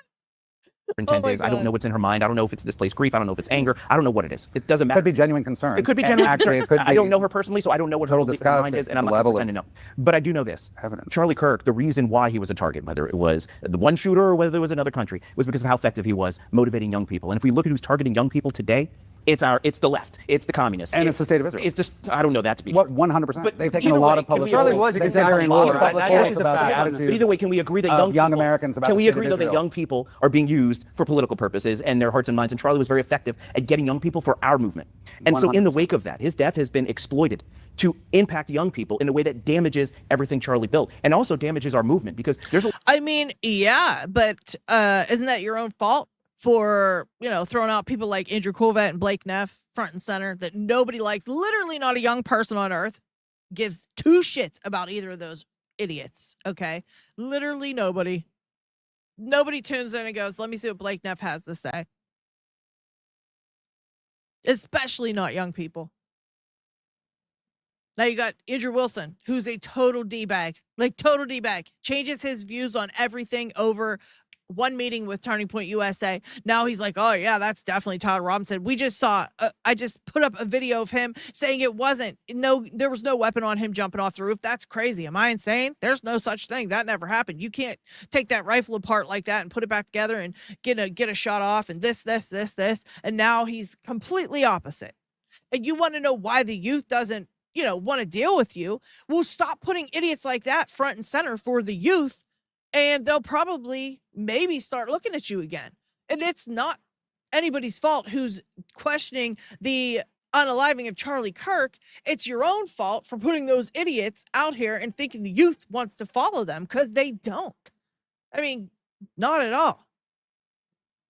a lot of division amongst us. I mean, there's conservative against The movement's conservative. dead, David. The movement is not dead. The movement in college campuses. I go to It is speak at not colleges. dead. No, listen, and I'm not even saying this to be a downer. I'm saying, and I really respect Erica, but she cannot do what Charlie did. Charlie was such a leader, and this is a JP Sears thing, and I'm not trying to bring him up because I don't agree with how he's attacked her, but it would be the same as Dak Prescott for the quarterback of the Dallas Cowboys getting hurt. You couldn't put in Dak Prescott's wife to run the Cowboys. Oh, no, Charlie's arguing that. Yeah, Charlie was so unique. So yes, there's a young youth movement, but now all these kids are now, half of them are on, I go to these campuses, half of them are on Kansas side, half of them. But that's my point. But so we're They so have the freedom to divided. do so. But this was done on purpose to divide. Correct. the youth. Who did it on purpose, though? I don't know, but I'm saying That's the what we should be movement is discussing. the movement. We won the culture war when Charlie was doing that tour, and he had 3,000 people there because it was 4 years ago when Charlie had 100 people there. You know, it was a small. All of a sudden now he's like the Rolling Stones when he's on it. You know, he's the biggest thing ever. We had the culture war won, trans agenda, whatever agenda, we had it won. And then when I just my touching and feeling, now the culture war, we're back to zero. Yeah, I do feel we are absolutely back to zero. But let's talk about what we actually have seen, though. Outside of what podcaster or whomever is arguing this, that, whatever, like the things that we know. We're talking about, do we have trust in our institutions to actually do the right thing and provide proper evidence? We already have established that there's been a mischaracterization on what influencers are saying, what being privy to certain types of information. Okay, but what have we all seen as a collective? We saw the footage that was circulating on X and we said, okay, it's very grainy. That's a known. We all agree that it's grainy. If there's more footage that we're not privy to, okay. If there's a way to make it less degraded, that would be excellent. That's to be unforeseen right now. We do also have some text messages, right? I just, as a viewer of seeing the text messages and having my mind of freedom of thought, I found them to be very odd. So I think that's also a fair conversation to have too, is like, okay, based on what we've been given so far, and we can talk about the institution and what we expect out of it and hope and pray for. So for what we've actually seen so far, we talk about the footage, we talk about the... given. But and I'm not disagreeing with what I'm saying what we've seen online. What entitlement does the general public have to the evidence that's going to be presented at trial for a jury? Then why are there so many people who've convicted Tyler Robinson so aggressively in public? They've said, we've got the killer, he's guilty. Well, and that's a fair point. I mean, everybody yeah, all the way to the vice president of the United States of America has said that, right? The vice president of the United States of America has said that. Like, why are you out here saying that? Well, we don't even know if he's guilty yet. And the thing is it disturbs me because they really don't care about who honestly killed Charlie Kirk, it seems like. When they're out here saying that, when the trial isn't even finished yet. You know what I mean? It's weird. A blonde with brains, thank you for the $5 super chat. Thank you. 50 Shades of MK Ultra right here. Story at 10. Movie to follow. I agree. Seriously. Like, this is ridiculous. And then to argue about this, to have this argument, they're sitting in here on a YouTube video making money on YouTube. Every one of these people are making money on what they're doing out in public, talking and all these other things, and yet they are the title is like, you know, we're all exploiting the death of Charlie Kirk. And It's ridiculous because they're all sitting out here doing the exact same thing, discussing the Charlie Kirk unaliving and making money from it. And like I said, I think the money is secondary to a lot of people who watched somebody get murdered, because none of us wanted to actually go and see that, right? None of us really was like looking for that type of video that day. At least me. I wasn't hopping online going, "Ooh, I hope I see an unaliving. I'm super excited. Like, I hope I find like an unaliving." And I'm like searching, and then I was like, "Oh, look, there's Charlie. Oh my God." Like, no, none of us were saying that day, at least in my opinion. And so when you hear this and they're getting mad because people were questioning it, it's our government. We had to watch the damn thing. We are entitled to ask questions and make whatever assumptions we want, just like the vice president of the United States can stand up there and make the assumption that Tyler Robinson is guilty and then tell the entire world that that's what he thinks and taint the jury pool, right?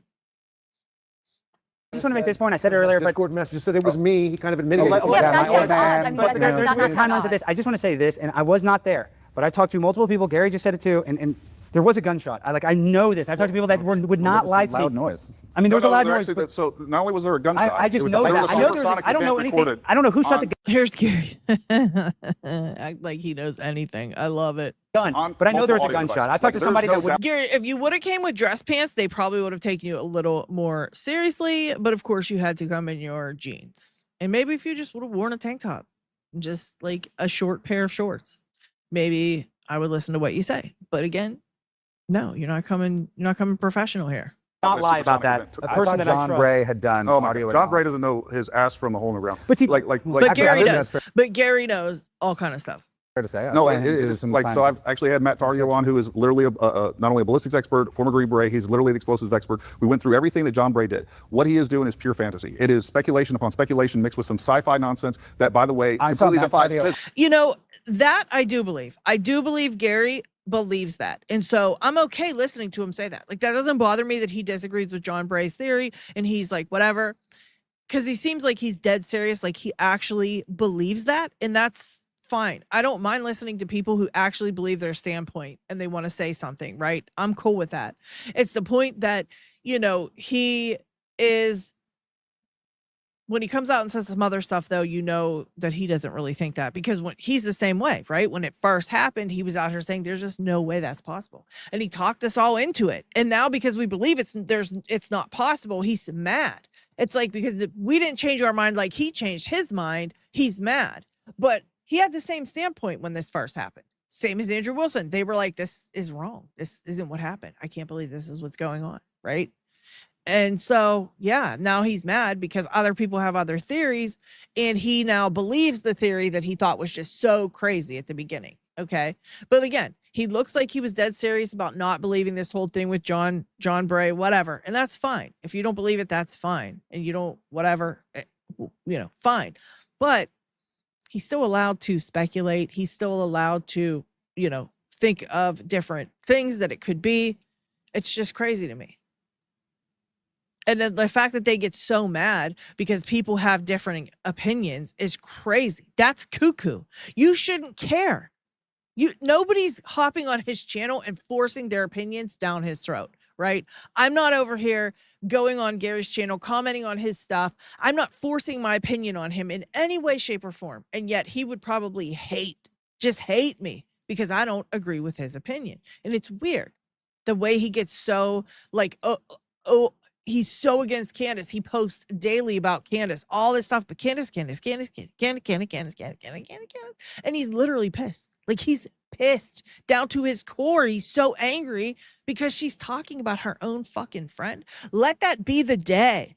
Let that be the day, bro. If I'm talking about something that happened to one of my friends and you want to think you're going to come in here and say something to me, you got something. Not at all. Not at all. You better shut the fuck up. Because if it's my friend and I want to talk about it on my show, imagine me and Candace, that's your boy. Like, that's your friend.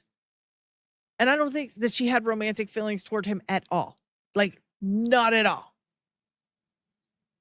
Not at all. But that's her friend. That's like her brother. That's her boy. They came up together, right? They came up in this scene together, right? Now you got Gary, who just out like an outsider coming in here and just tearing her down because she wants to know how her own friend died. Are you serious? I don't like it. And the fact that he gets super angry, that's the point that's weird to me. Why are you so angry? Because people have a different opinion, especially when you had that same opinion toward the beginning of this. On TPUSA, and I saw an interview with John Bray. John Bray was so much more articulate, so much more in command. I mean, so much more convincing. Matt Tardio was not convincing at all to me. I'm not a ballistics expert, and I don't need to be. I really applaud you for having this series, but I actually push back respectfully and say, in this case, it's not fair to call it like a conspiracy theory deal. I think of this as basic truth, simple deduction. Like, this does not feel or smell right. This story about what happened to Charlie. We haven't even talked about all the foreknowledge. We've got famous George Harrison Zinn. Smith. There's a lot of weird stuff too, right? I mean, there's a lot of people predicting that Charlie was going to be killed. There are all sorts of elements and weird anomalies on the day that he was killed. Pardon? Well, Charlie. Well, there are lots of people online who are predicting that. No, Charlie wouldn't have spent millions of dollars in security if he didn't think there was a threat on his life. I'm making a point. Yes, there were people who posted in advance with an hour talking about all the weird anomalies that were surrounding this. I mean, I think you can find anomaly. Just like I went through this whole thing with Butler too, and like I was lambasted after I went and talked to people at Butler. I went and actually did a 3D. Are you satisfied with the information you got with Butler? I'm not even meaning to cut you off. I know you're talking about Butler, but are you satisfied with the information in the official story? I think there was a conspiracy to cover up, and I think there was definitely much more involved with Thomas Crooks, and I think that he was actually radicalized and weaponized. And I think very possibly, and I've talked about this, I went and did a whole interview with Chase Hughes about psychological manipulation and basically brainwashing, and I think that possibly the same thing. But going back, like, Okay, so that's fine to have a conspiracy theory about that, right? He thinks it's all kind of stuff, right? So that's fine for him to think all that. That's fine. Like his way of thinking is fine. There's nothing wrong with that. But if you think differently, he's really upset with you. Like he's really going to be pissed at you. He might even have his boys, allegedly, he might even have his boys dox you. Because, you think differently and you show like a persona on your page and you might have something written there that, he doesn't believe. It's weird. It's weird that he completely has these thoughts about this. That's why people call him out for being a Fed.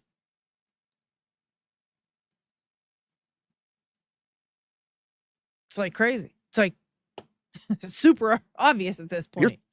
the responsible thing like people like Candace Owens and people with a large microphone and audience should be doing. Like, let's address this responsibly. Number one, let's not omit information, which I've caught her doing. I've caught her outright lying multiple times, but it's like, hey, folks, Sure this he is how did. investigations are ran, and it's okay to speculate. But by the way, I don't start throwing people under the bus for the murder, and I don't start accusing people of child sex trafficking without any evidence. So like now we start looking into malice, and then we start talking about Brian Harpole, which is going to win his lawsuit against Candace Owens. Had multiple lawyers on with that, but it's like, hey, here's the responsible thing to do. Brian Harpole has said some things that are just pure fantasy. Why is Brian Harpole? I would have to stop and be like, well, why is he going to win that lawsuit? Like, exactly, why would he win that lawsuit against Candace? Because she literally didn't say shit about him until he came out and said some craziness on the Sean Ryan show. In his court papers, a lot of those things were already weren't they dismissed, or was that on the other case? Like some of the things that he said they dismissed early or something because it was just false. I can't remember if it was that or the Macron case. But like, how is Brian going to win that lawsuit? She's very careful. Candace is one of the most careful podcasters I've ever seen. Very careful about what she says. And she didn't say anything bad at all.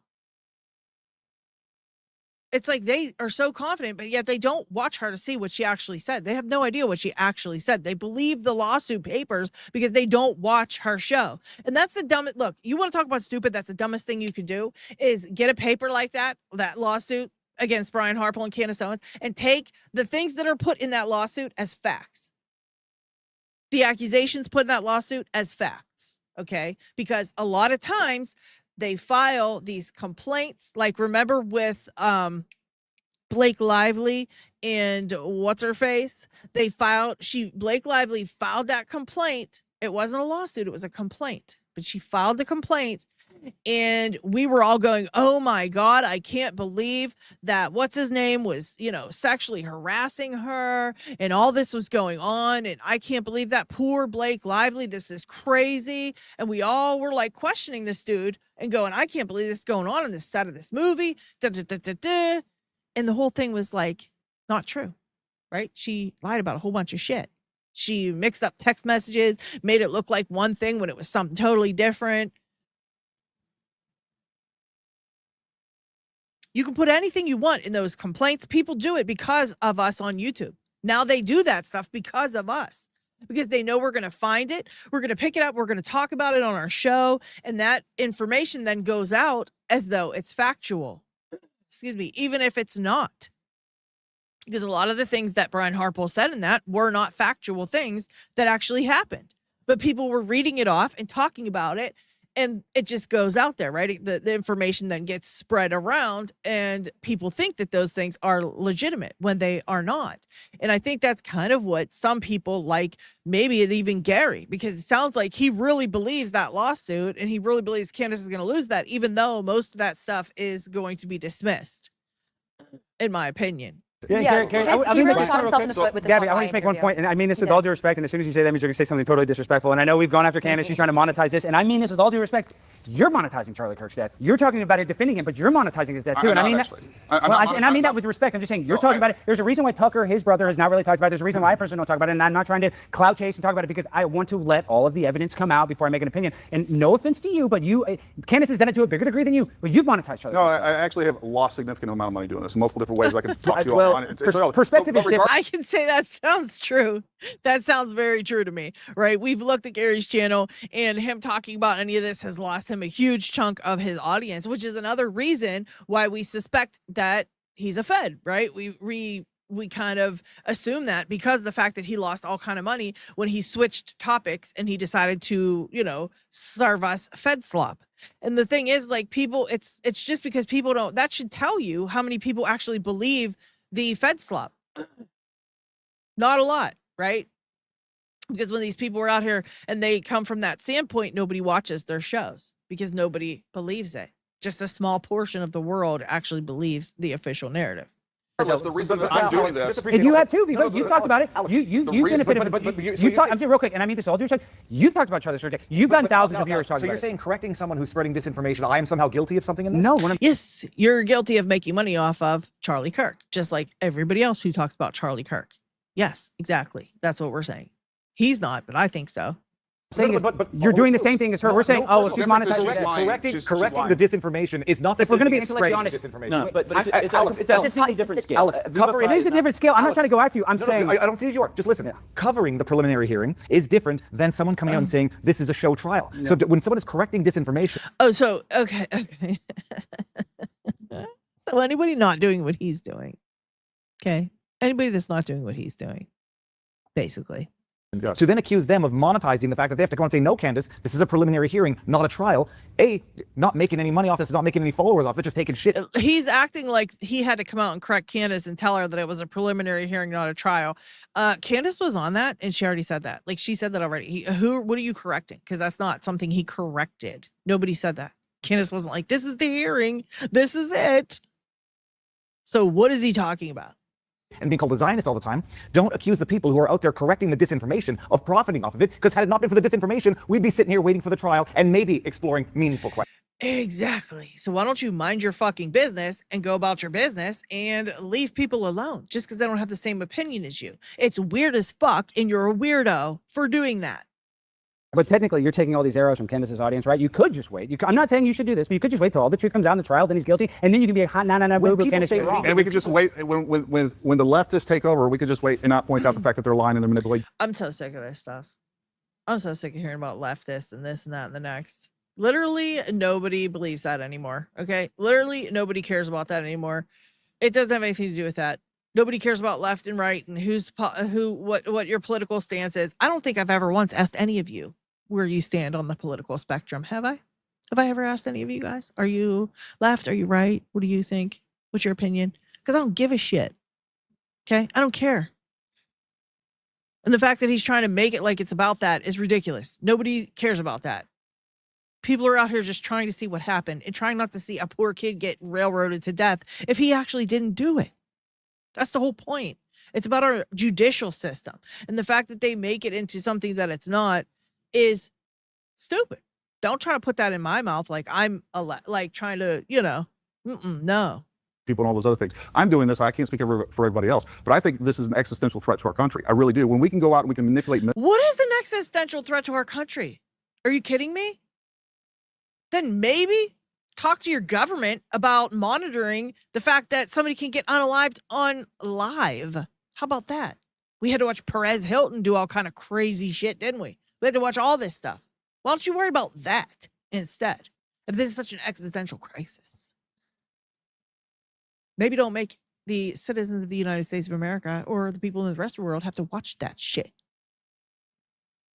Of people and convince them of lies. And by the way, I do think that this is much bigger than Candace, and it's not even about Candace is a mascot for what's really happening. What we have is our political and our foreign adversaries that are capitalizing on this moment, dividing the right to make sure that they defeat Trump. But this is what pisses me off. This is what pisses me off the most. And I respect you guys for covering. I'm not saying you guys shouldn't. I'm just saying let's not be hypocritical. You guys have gotten some views from it. But when they asked Donald Trump, what do you think about Charlie Kirk's death? And then he goes, look at that big ballroom. That pisses me off. Sure, but that's not I'm saying, so Donald Trump, if Donald Trump, the guy that helped him win the election, Charlie Kirk, he should be allocating the majority of his resources on this. And I don't see that. I don't think Cash Patel at Rouse texting, we caught him. They would say that he's put his finger on the scale. I think his intention. Government interventionism. Maybe you saw it, maybe you didn't, but I was approached to work and do work for a company that is working with the White House, that's working with Sebastian Gorka, and you want to talk about like terrorism or do we have trust in our institutions psychologically? This was with Sebastian Gorka and the director of Cognitive Advantage. And he literally was in a podcast last year saying that the government will exercise social aspects in which they hope to get they basically want to manipulate individuals or groups of people to act a certain way that's beneficial to the government, not beneficial to the country. And he even caveated that and saying, it's beneficial to the government, but some of these things are beneficial to the country and to the people. And so I hear that, and I hear this cognitive advantage research, and I hear Sebastian Gorka, who's had a slew of issues, and I don't want to go on this whole tirade, but has a slew of issues with about security clearances and like what citizen is he truly beholden to of what country is very confusing to me. And I see this company, Vine and Fig Tree, that I was approached to do work for. And when I got access to their documents, because for some reason the third party that put us together never had me sign an NDA, and I posted about all this. I don't have a paywall for it. You can see it yourself. There's a Charlie Kirk report in there. And one of the very first times that I was introduced to the man who was named JP, I never got his last name, that runs Vine and Fig Tree, he said repeatedly was that for the projects that I was working on for the White House, they were supposed to look like they weren't coming from the White House. And it was all supposed to be about like foreign bots and collecting information on individuals. Don't understand how that's relevant. In the Charlie Kirk report, he's like, they said I don't understand how that's relevant. Are you kidding me? Are being fooled. That's everything that you were saying is like, this sounds exactly like the VFT report, is that if we have a question, if something doesn't smell right, something doesn't fit right, outside of Candace, like put that aside. Sure. If something doesn't feel right, we should be skeptical of our government. Then we're being fools of, it was Pakistan, Russia, well, I think it's China, Russia, Iran, and probably most of Europe. According to the government-aligned entities, it's Pakistan and Russia and Iran. And so when you see that they had said they were responsible for some of the bots that were on Twitter, it's in the reports, and they have said it to me, and again, it is in the reports, that they're exercising and collecting information and trying to beat out Tucker Carlson, Candace Owens, anyone that was specific for this Charlie Kirk report. So I have an issue with that. It just seems very odd that when you talk about allocating resources, instead of the White House, the administration that worked so closely with Charlie allocating really important resources to ensure that this is a good and right and just trial. Why were they allocating resources and putting out bots immediately a month because after we have the Charlie Kirk assassination? For sure. I just don't think that's right. And that's just and I've laid all that stuff out many times. I will defend it. And that's where I stand. I think a lot of people have felt that weird compact nonstop on the internet outside of the big people with the platforms. It's hard to look away from seeing the discrepancies, the behaviors. As a security contractor, hearing Brian Harpole's explanation on certain elements, or throwing caution to the wind for the rooftop, it's just not right. And if you exercise that type of lack of preparedness for a client, and they knew that, and it doesn't result in an assassination because he had very successful trips prior to that. But I'm sure there were threats elsewhere, maybe even present for some of those trips. It just seems very odd. And so I just well, I mean, Charlie Kirk wasn't the president, and we can't expect him to have a presidential detail. I used to teach literally. I never said that he should have presidential Well, what I'm saying is what he was paying for was a bodyguard detail, and they are responsible for what they're capable of. Oh no, Gary's an expert on bodyguard details. Doing and their capabilities. Now, if TPUSA had determined, we need to have rooftop coverage, that's probably another $15,000 per site that they're going to. Are you kidding me? Are you kidding me right now? Meanwhile, okay. Meanwhile, we're going to hear, if we have enough time today, we're going to hear Frank Turek, all right, talk about how, they stopped off. They landed and they stopped off and did this thing with a bunch of restaurateurs, him and Charlie, never mentioning security at all. Never mentioning Charlie having security with them at all, right? He says he goes for a walk with a 300-pound bodyguard. And then when they get off their trip to go to this restaurateur thing, Charlie has no security. Because where's his security? They're putting up a tent at Utah Valley University, allegedly, okay? No, His security, I don't know. Just to me, I agree with this woman, not Gary. That's a drop in the bucket for turning point. What's that? That's enough. 15 grand's nothing. Well, I'm just like, 15 grand's not, like he said, 15 grand's nothing to them. And the fact is they did have problems with the rooftop. They did. There was text messages showing that they discussed rooftop access. They discussed that. We all know what happened. There was a failure to look at the rooftops and monitor the rooftops. They Brian Harpole blamed it on Utah Valley or the police department there. Remember, he was like, yeah, they said they had it. They said they had it. And I was like, hell, they said they had it. They had it. So for him to even mention stuff like this is stupid. What are you even talking about, Gary? Because they already discussed this and said they should have had somebody like on the rooftops, right? They already discussed the rooftop. They were supposed to have somebody on the rooftop. So you're making no sense. Realize you're arguing that the shot came from the roof because of it. I do think I just, for me, all the conspiracies, I think there was a shot. Was it Tyler Robson? Maybe. Lance Fix was radicalized. I just know that Charlie was shot from the people that I've talked to. I could be wrong. We'll find out. You're not part of the microphone. I don't think the microphone exploded on his chest. I use his microphone. I've been mic'd up by similar. And here's the thing: who cares? Why do they give a shit? Why do they care if somebody thinks Charlie's mic exploded? Why do they care so much? That's what I want to know. Why the hell do you care? You make no sense. Because guess what? I don't care what you think. I could give a shit what any of these people think. I'm not sitting here making content going, do you believe Gary says the official narrative is true? We need to discuss this. And I'm not attacking him online. I'm not following him all over X and posting all about it and on his ass daily and getting pissed off at him because he thinks something different. But that's what they're doing. What do you care if somebody thinks the mic exploded? What harm does that do to anyone? I don't understand. I do not understand that. I don't. You're making no sense with this bullshit. It really isn't. You're not part of the palm gun theory. No, I don't There think are actually other weapons that we don't have full command of. But so this is the absence of evidence is the evidence. There are other stuff. We have no indication it was used, but there was other stuff. Have you ever You want to talk about the absence of evidence as evidence? Gary just explained the absence of evidence of him talking about the rooftop shooter. So what are you talking about? You see how hypocritical they are? Like, seriously? Is this for real? The absence of evidence is no evidence. You fill this in and you put, now you got exploding mics and you got this and that and the next. It's the absence of evidence. The absence of evidence Gary put together that the guy went to the rooftop with a weapon, even though he didn't see one. He said the same thing. He was so hypocritical. Out of 30-06? I've shot a rifle. Have you ever shot a 30-06? I would have to double check which rifle I Oh, shot. you would have to double check. I would have to. No, this dude probably never shot a 30-06. No, I doubt. He looks like a big wussy. Okay, doesn't look to me like he did that at all. Okay. You're allowed. I just posted this the other day. I've had one my whole life. I've got a ton of guns, and I've got a 30-06, and I don't even shoot it because I don't like it, and I don't do anything bird hunting or clay targets, whatever. But I've had this gun my whole life. I do not shoot it very often. I know this. I could not fit it down my trousers and walk around the campus with it, and then I could not pull it out with a scope, lay down, take a shot at 160 yards. There's like a dozen people on YouTube that have done this. I know. I've seen people put it together. But I love this.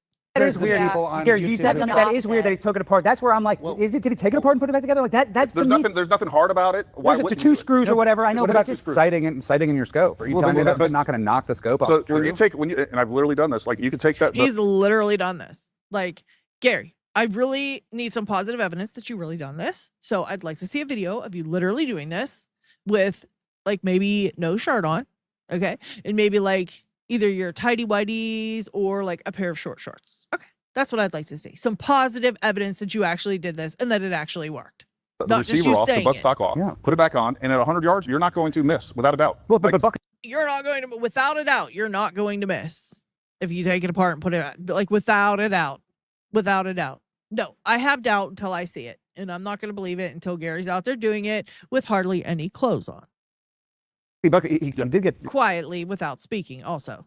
He did get shot in the neck. It's not like most people are going to go for a neck shot. It might have been an off-centered. After having put it back on, he was going for the torso. Okay. But again, that's what the trial's for. When we're getting into the Egyptian planes, when we're getting into speculation. Come on, I'm actually really skeptical. You keep bringing up Egyptian planes. Maybe there were, maybe there weren't. When a thumbnail is Egyptian planes, I don't think it'd be that crazy that Israel Would we have gone to war with Iran if Charlie Kirk was still alive? There's one thing about Egyptian planes. Is it odd that every single? You said you were called a Zionist. Wait, let me finish this point really quickly because it dovetails with what Gabby just said. You said you've been called a Zionist. I guess you've been called a Zionist too. I've got a pretty small account on X, and I've just asked questions. I've never attacked anybody at Turning Point. I've attacked the FBI a few times, and I've attacked the narrative, which to me is obvious bullshit. And every single person I know thinks it's obvious bullshit. So that's it. Nothing really out of the ordinary. What about the narrative? Wait, really quickly. Yeah. I have been swarmed to a degree. It was like overwhelming. I'm talking hundreds of tiny little bot accounts and people who are clearly paid. And every single one of them is a Zionist. Every single one of them is pro-war. And they all call me a Jew hater or they call me an anti-Semite. For asking questions about Charlie Kirk's death, what's the correlation there? They're very well paid to do that. That's obvious.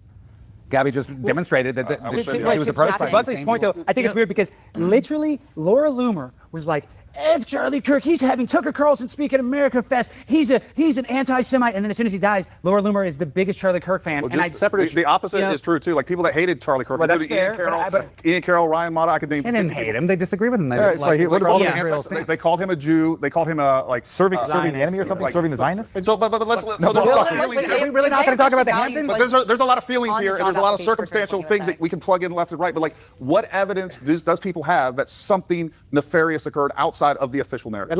There's tons of evidence. Like literally, I'm so sick of this too. Okay, I'm really sick of them saying that it's not evidence. Every single thing that Candace talks about and shown us is evidence. Period. Okay, when she says, "Look, these Egyptian planes were following Turning Point over, Turning Point, Charlie Kirk, Erica Kirk, whatever she was following, like all the things. That's evidence. It's evidence. It's evidence." Now, when she says, look at this picture, or look at these text messages, or, where's this, or where's that, or strange that this happened, or this didn't happen. It's all evidence. It's all evidence. And I'm sick of them saying that it's not evidence when it's fucking evidence. Like, quit telling me what evidence is. I can look up the definition online and find out the definition of evidence and put 2 and 2 together and go, oh, look, everything she showed us is evidence. So shut the fuck up about evidence. You're pissing me off. The government was working with a company that made bots we're probably never going to see the evidence because for this to have been performed as it was, it's going to require a state actor, at least one, probably two. It's going to require the complicity of the U.S. government, obviously. So are we ever going to have evidence? Let's say that's true. Let's say that's true. But let me just finish my point really quickly. No, because no one's ever Gary. mentioned it beyond you being accused of a Zionist, me being accused as a Jew hater, just because I'm simply questioning the narrative. Charlie was under a tremendous amount of pressure. Charlie was, as you said, David, very influential with the younger Americans. There is a split between younger Americans and boomers on Israel, on Israel's influence in America and how much they wield. It is overwhelming. Younger Americans are saying, enough of this nonsense. Let's focus on America and America's many problems. Let's not go to war for another country. Let's not be influenced by Israel. That is definite. Charlie had a huge amount of influence among those people. He'd been a well-documented Zionist for his entire career. Then he started having legitimate questions that he expressed to all sorts of people. But it's really fucking important. Excuse my language. No. And then weeks before he died, he gets pulled into a struggle session at Bill Ackman's house with Josh Hammer, with Seth Dillon, and all these other people who were aggressive Zionists, pro-war Zionists. Bibi gets called, they offer him money or they don't, but Charlie turns it down. You're dismissing it as if it's not important. No, but I'm saying it's not evidence. It's so important that you didn't even mention it when you're mentioning all these other foreign actors. Because it's not evidence. What a fucking turd. Like, what a literal turd. It's not evidence. It's evidence. It's evidence. It's something that happened that helps you figure out something else. That's fucking evidence. I don't know how dumb you have to be to think that's not evidence. Okay? It is evidence. Every single thing that you find out that happened to Charlie Kirk is evidence. All of it is evidence. Everything he did in his last days is evidence. Every single thing is evidence. You can't choose to ignore certain things just because it doesn't fit your narrative. And that's what they do, right? They only see the things that point to Tyler Robinson and they call that evidence. Everything is evidence. That's the problem with the investigation, right? They only looked at anything that was dealt with Tyler Robinson that could point to Tyler Robinson. All the rest of this, they say it's not evidence. Gary just said it's not evidence that he had a meeting and this and that, and he changed his mind. That's absolutely 100% fucking evidence. So what are you saying it's not for? It's weird, and it's suspicious as hell, because now we're looking at you going, why aren't you saying that's evidence when it's clearly evidence? It's not evidence of an act. Well, I will say this. You don't need an evidence. So let's evidence. Hold on a second. So hold on. Let's grant all that. Let's say that the United States was complicit in, I guess, them, the French Foreign Legion, and Mossad. They do work together. They all work together. I'm just saying it's hugely relevant. How could it not be? And then our country is not going into America destroying. It would be relevant to intent and potential motive. Thank you. He literally has now. Do you have any thousands evidence of an death threats by the actual left. Literally thousands. Yeah, he was murdered in public. Look at those guys freaking out. It's Gary and that little midget dude, Viva Frey, right? Look at them. Look at them freaking out. It's them two. The other guys are just sitting there like, yeah, that's good. That's a good point. And Gary and Viva are like, hopping out of their chair yelling. Like, they need smacked in the face. I'm surprised that girl didn't get up and just kick them in their balls. Shut up. Quit saying it's not evidence when it's clearly evidence. What was Tyler Robinson? He was murdered in public. Real quick. That's a fact. And then shortly thereafter, Donald Trump betrayed his base, betrayed his country, betrayed what he'd Do you said have for any over a evidence decade, of an act and of an took us to Israeli going actor wrong. or any So other? I think that's pretty We don't have compelling any evidence. No, that's not evidence of an act. Viva, we don't have. Real quick, just That's evidence of a consequence. Hold on. It's evidence of a consequence Call it following what from you an want. action. It's pretty not clear. evidence of. Do you have any evidence that any member of the Israeli government intelligence had any role to play in this shooting? No, but it was weird how Benjamin. You know what? The thing about that is yeah, we have some evidence of that for sure. Definitely. Remember Joe Kent? Remember that little piece of evidence when Joe Kent was like, "Oh, look at these text messages here. It's kind of weird. I think there's a foreign involvement in the death of Charlie Kirk." And he passed that information on. Remember that? Remember that little piece of evidence, that little relevant piece of evidence that you're fucking ignoring yet again? Completely forget about Joe Kent, right? Everybody forgets about Joe Kent when he said, yes, there seems to be a foreign involvement in the death of Charlie Kirk. And then everybody sits there and bombards him. Turning Point USA turns their back on him. They call him a traitor. They say he was like, releasing evidence, like showing evidence and doing all this shit. They call him out, do all this and that and the next. Yeah, that's evidence of foreign involvement. Yes, it is 100%. That's a big piece of evidence. However, he was shut down. He was shut down. He wasn't allowed to talk about it anymore. They said, no, keep that to yourself. We're not discussing that.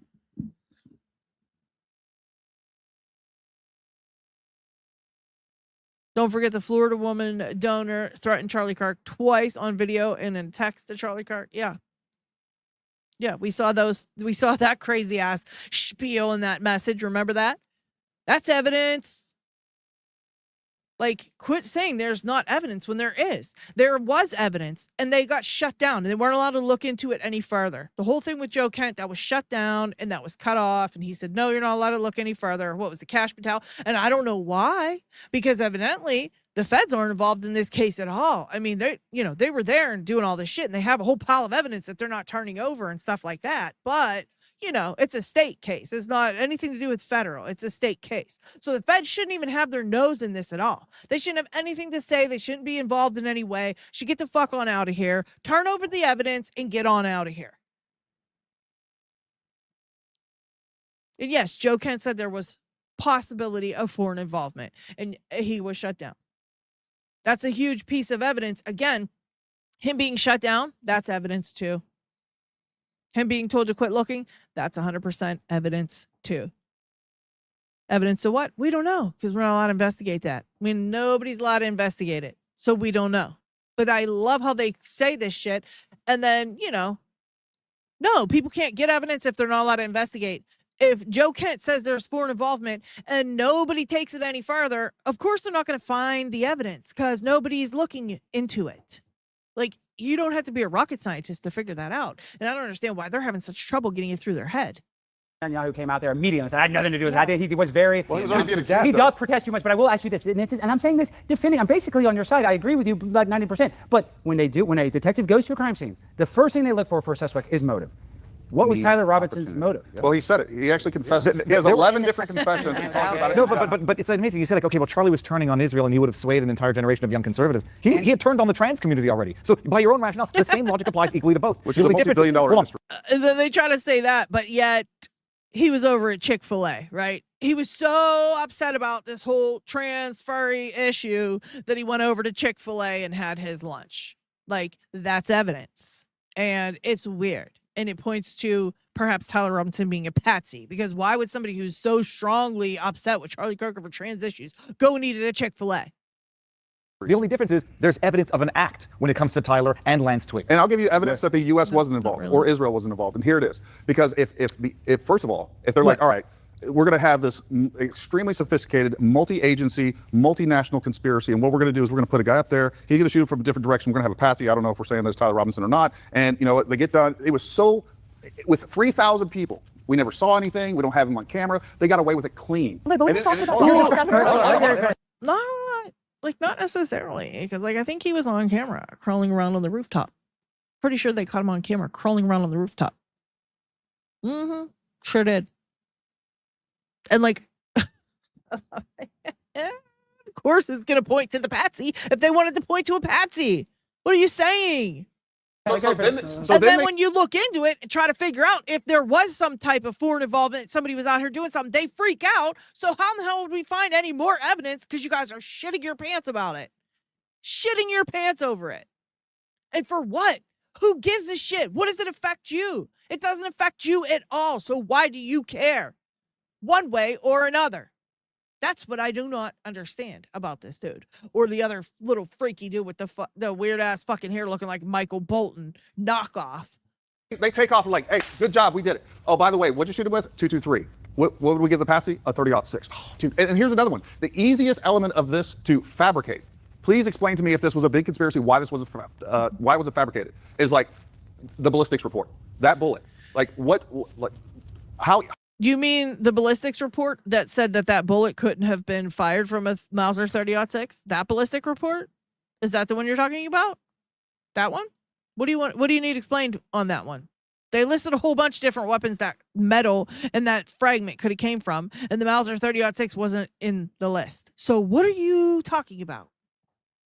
Hard would it be to fake just a bullet? Like it matches, but that's not what they did. They have pieces of a bullet and they're like, hey, it's inconclusive. They could have shot around through that rifle, recovered it, put it in there, but all of this tapestry, everything that they did that was so sophisticated and took so much work and so many people involved, the one thing they missed up was the wrong rifle, and by the way, they didn't fake the bullet. You know, this is fair, but I will say this is kind of the premise of what we were talking about when we were talking about conspiracy theories in general and compartmentalization. Like, not everyone knows what piece they are in the puzzle. If this was a bad faith actor or bad faith actors, they don't get the full sight picture. They're just a piece. So they might think that they're complicit in one thing, but really they were part of another piece to what happened to Charlie. That is totally fair. The amount of speculation this requires. It could be anything. He could have thought that he actually shot him, but maybe I'm just saying it can or it can't be. That's a possibility. It can't be if you're untethered from rules of evidence. I think that's a fine question to ask. But you said, what was the point of, or have I seen any evidence of any other state actors? Well, VFT was made up of individuals from the IDF working with, again, the White House. And one of the first things they did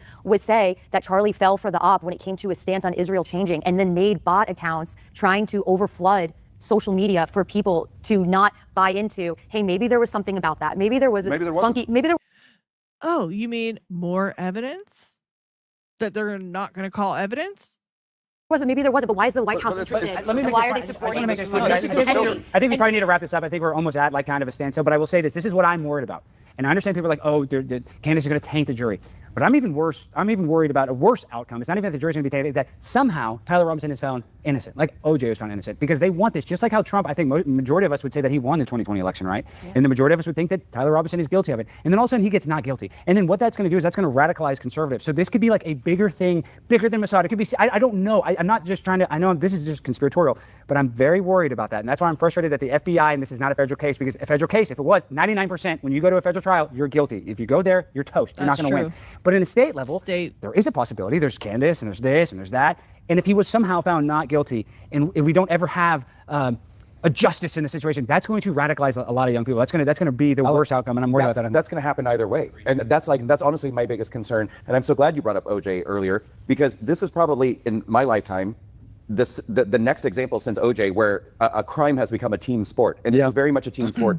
I personally think it's sort of insane that people are this invested in it before we've gotten to the trial. It'd be one thing if we got to the trial and people are upset at the outcome, but people have already made up their minds before the trial. So whether he's found guilty or not guilty, one group of people I think already has been radicalized. And this is something that we're never going to get over ever, because one group of people is going to permanently have a negative reaction to this, and it's never going to die. And that's probably why Charlie is dead today. And the responsible thing to do, I think there should be some people that are adults in the room and say all the things that we said. Like, look, you can't just, every time that there's a gap of information, it doesn't make sense to just use your imagination and fill it with what things are possible. And by the way, that's exactly how an investigation works. And so for him to say that just shows how stupid he sounds. It just shows how stupid he is. Like, what do you mean that's not what you're supposed to? That's exactly what investigators do. They come up with theories as to what this could be, right? They find a bullet casing and they go, perhaps this guy was shot. Let's look into it, right? He's saying that you should just find a bullet casing and go, oh, look, it's a bullet casing, and not think about where it came from, where, how it got there, who put it there. Just find it and just put it on the paper and fucking just leave it there. Like, whatever. We don't speculate. We don't theorize. I mean, they gave this stuff a name. It's called a theory, right? They gave it a fucking name because it is something, right? People theorize things. That's why there's a name for it, Gary. It's something that exists. It's something that happens in an investigation. And for you to sit there and say that they shouldn't be doing that is completely, totally stupid. Put a lot of people at risk and harm because you're accusing them. You sound like a garden gnome who got a human body and doesn't even know how to work it. And so it's like, hey, we should wait for the information to come out. That's the responsible thing to do. Oh, okay. So people who are investigating, when you find a clue and stuff, you should just find it and just wait. You should find your clues and just wait for information to come to you. You just sit in your room with your clues and you wait. Isn't there a show called Blue's Clues where he actually goes out and he finds clues? I mean, there's a kids show about this kind of shit. How are you completely, totally missing the point there, Gary? I don't understand. Dude, and then also, if you are going to conduct a crowdsourced investigation, well, there's some basic steps that you would take. Oh, Gary's going to tell us the basic steps in a crowdsourced investigation that he knows. He knows all about these. I mean, this is just the first one that's ever happened. This is the very first one, but Gary knows all the rules to it, right? This is the first one ever happened, right? A huge independent crowdsourced investigation. And Gary's going to give us the rules because he knows all about these types of things. Okay, Gary, let's hear it. To do that, if you were being rational and you were acting in good faith, I don't know, you go there. You actually go there, you interview people. We've never seen interviews of multiple people on Candace's show. It's not about Candace. Yeah, this is not about Candace. Do you see what a Lulu he is? He's making it about Candace. Even everybody here's bro, it's not about Candace. What are you saying? You're weird as fuck for that. Leave Candace out of it. What do you care what she thinks? That's the whole point. It's so weird to me. Have more influence with the potential jury than the President of the United States, the Vice President, the U.S. Senators. To a lot of resources where she could bring people in and talk. I've had lawyers on my show that are defense lawyers hey, let's go through this. Could this be fabricated? Tell me what's impeach. So he's going to say Candace's show, she's not doing her show right, guys. I mean, she only has 6+ million followers, but she's not doing her show right. Here's some proof, Gary, that she's doing it all correctly, right? Go look at her follower count. That's positive evidence that she's doing everything right. Okay? You want to compare hers to yours? I would have to look at the evidence, and that's the view counts of the videos that you're doing. Nobody watches it. That's positive evidence that you're not doing it right, and she is. So how about shutting the fuck up? Okay? Fuck all the way off, Gary, because you don't know shit. How about that? Okay. Yeah, how about that? The case that they have. Go back to the yard. Take your shirt off. Put on some shorts and go back to the yard and go sit down. All right? Thanks. She's never done that. She's withheld information time and time again. She's pushed crazy conspiracy theories that undermine the truth of this, that damage people, that sit there here that yep, the French did it, or the U.S. government did it, or that damage people? What the fuck is he talking about? Is he worried about the French government? Candace damaged the French government? Is that what happened? Did she damage them? Did she damage the French? Okay. Had this thing at Fort Huachuca where they planned his murder. My God, now we're implicating never said they military. Yeah. You're the one who inferred that from the information. This is the cracks me up. They inferred all that from that information. They inferred that they were planning the murder of Charlie Kirk at Fort Huachuca. They all just put a guess on that. Doing the same shit he literally just said 5 minutes ago you shouldn't do, right? When you get information, you should just shut up and sit and wait for more. You shouldn't put your thoughts into it and think about what the information could lead to. Such as, if you hear somebody talking about Fort Huachuca, you shouldn't just put this information and start guessing that they meant that somebody was planning a murder there, because that's not what happened at all. You're just putting that information in there. You're just making it up. You're just making up theories, which is what you said 5 minutes ago you shouldn't be doing. So what are you doing? Do you hear yourself? You must not hear yourself. This is what happens when garden gnomes get a life and they turn real. implicating U.S. military men and women without any evidence, saying that they're involved with the assassination. A conventional forces unit is going to conduct the clandestine operation where we're going to assassinate a U.S. citizen on U.S. soil. This is now the reality that people live in. She said all that. Well, I'm not here. Like, what? Who said that? Who said all that? Or is that just something that, you heard a little bits of information and then you started, filling in the gaps with your imagination? Like you just said nobody should be doing.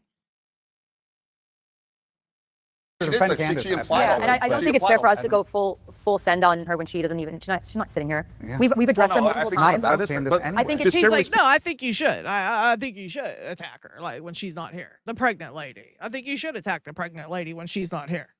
Speaking, there's a responsible way to do this. Gary, how about this though? Isn't it weird that Donald Trump picked up the phone when Candace was getting sued by Brigitte Marcon, but Candace has never come on our podcast and said, well, Donald Trump's called me and told me to shut up. Yeah, I don't think Donald Trump should have done that. I'm saying I think Donald Trump should be getting involved. I don't think Donald Trump would be president without Charlie Kirk. So I guess my frustration is that Candace can be her own separate thing. She can be on an island, but I think they could be using her as a pawn to divide us because that's really at the end of the day. I'm saying that's a conspiracy. They want us fighting each other like this, right? And then it ruins the movement. Here's the problem. Candace Owens comes out with all this crazy stuff. I completely agree about Egyptian planes and whatever else. And now if you have any questions. I love how it's crazy stuff about Egyptian planes. Do you know what happened with the Egyptian planes?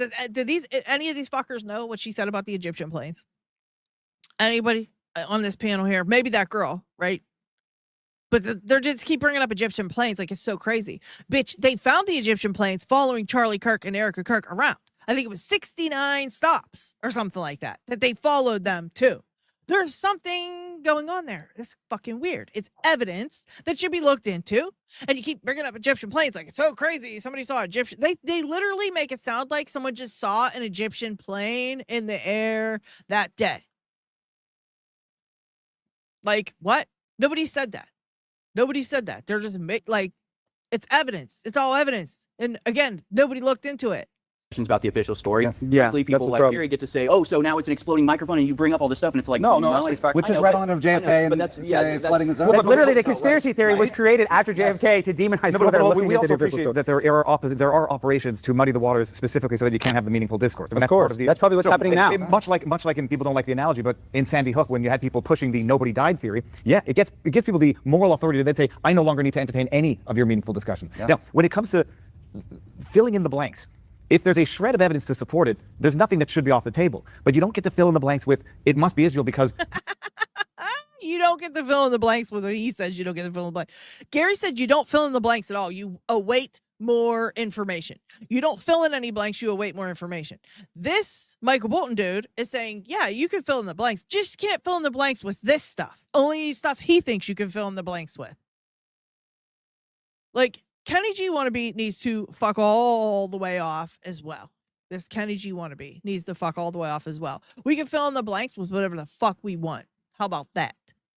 Don't tell me what I can fill in the blanks with, bitch. They would have motive. They would benefit from it. But I have zero evidence of any act. I didn't say it must be. When people came up with not discuss Israel. Gary mentioned 4 different countries, none of whom were Israel. I think Israel's pretty relevant. You can discuss Israel in terms of hypothetical possibilities based on motive until there's concrete evidence of an act. And that would, the questions that I still have are the same ones I had from the beginning. Who was in those Discord chats? Who radicalized Tyler Robinson? Was there a domestic element in there? Yes. Were those chats authentic? I don't believe. Well, that'll come out of trial. That'll come out of trial. Yes. But that will come out of trial. When you present the evidence, you have to show the history of it. But I don't believe the FBI when they say, yeah, we've investigated everybody in the Discord chats and there was nothing bizarre going on there. And George Zinn just happens to be there, happens to take credit for the shooting. That was so bizarre. Just happens to have Trump on his phone. But you understand what has happened now as a result of the tangents of baseless accusations. We don't even address those questions anymore. Oh, I still think everyone is Harrison has what Harrison did. In all honesty, if let's just say we could go back in time, we have a spectroscope, we can see exactly what happened, all the details, everything. If Israel was directly involved, not with an exploding microphone, but it's just whoever shot the shot was an Israeli agent, he hopped on a plane 5 minutes later out of Orem and shot off, never to be seen again. What evidence do you think the American government would provide to the American people about that? What evidence would they provide? I mean, the argument's going to be they probably would not provide any. They would cover that. That's what I'm asking. I'm saying like. And I appreciate what you're saying. It's like, well, I could anticipate that they would go out of their way to conceal that because it might lead to an annihilation of a country.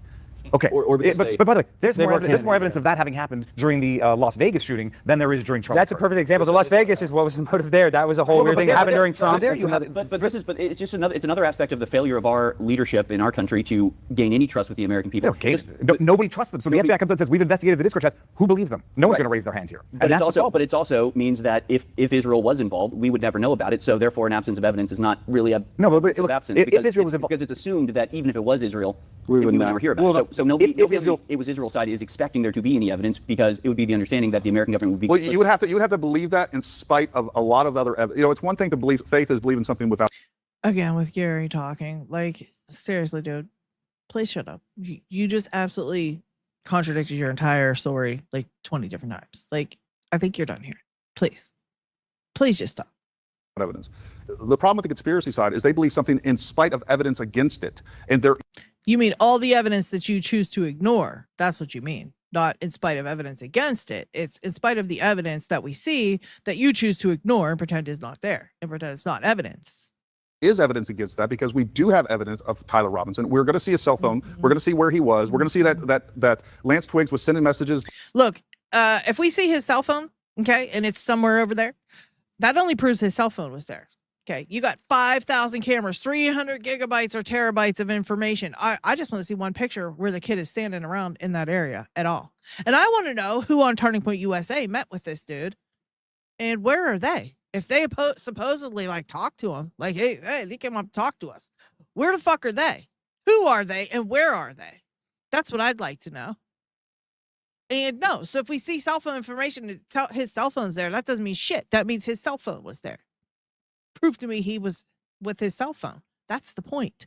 And they keep pretending and ignoring it and talking around it and all this other shit. You got all this fucking video and not one picture of Tyler Robinson that we have seen.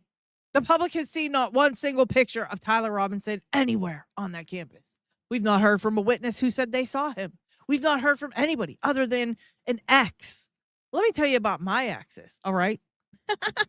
Do you think your exes would be favorable to you in a court hearing if they got, immunity? Anybody in chat, let me know.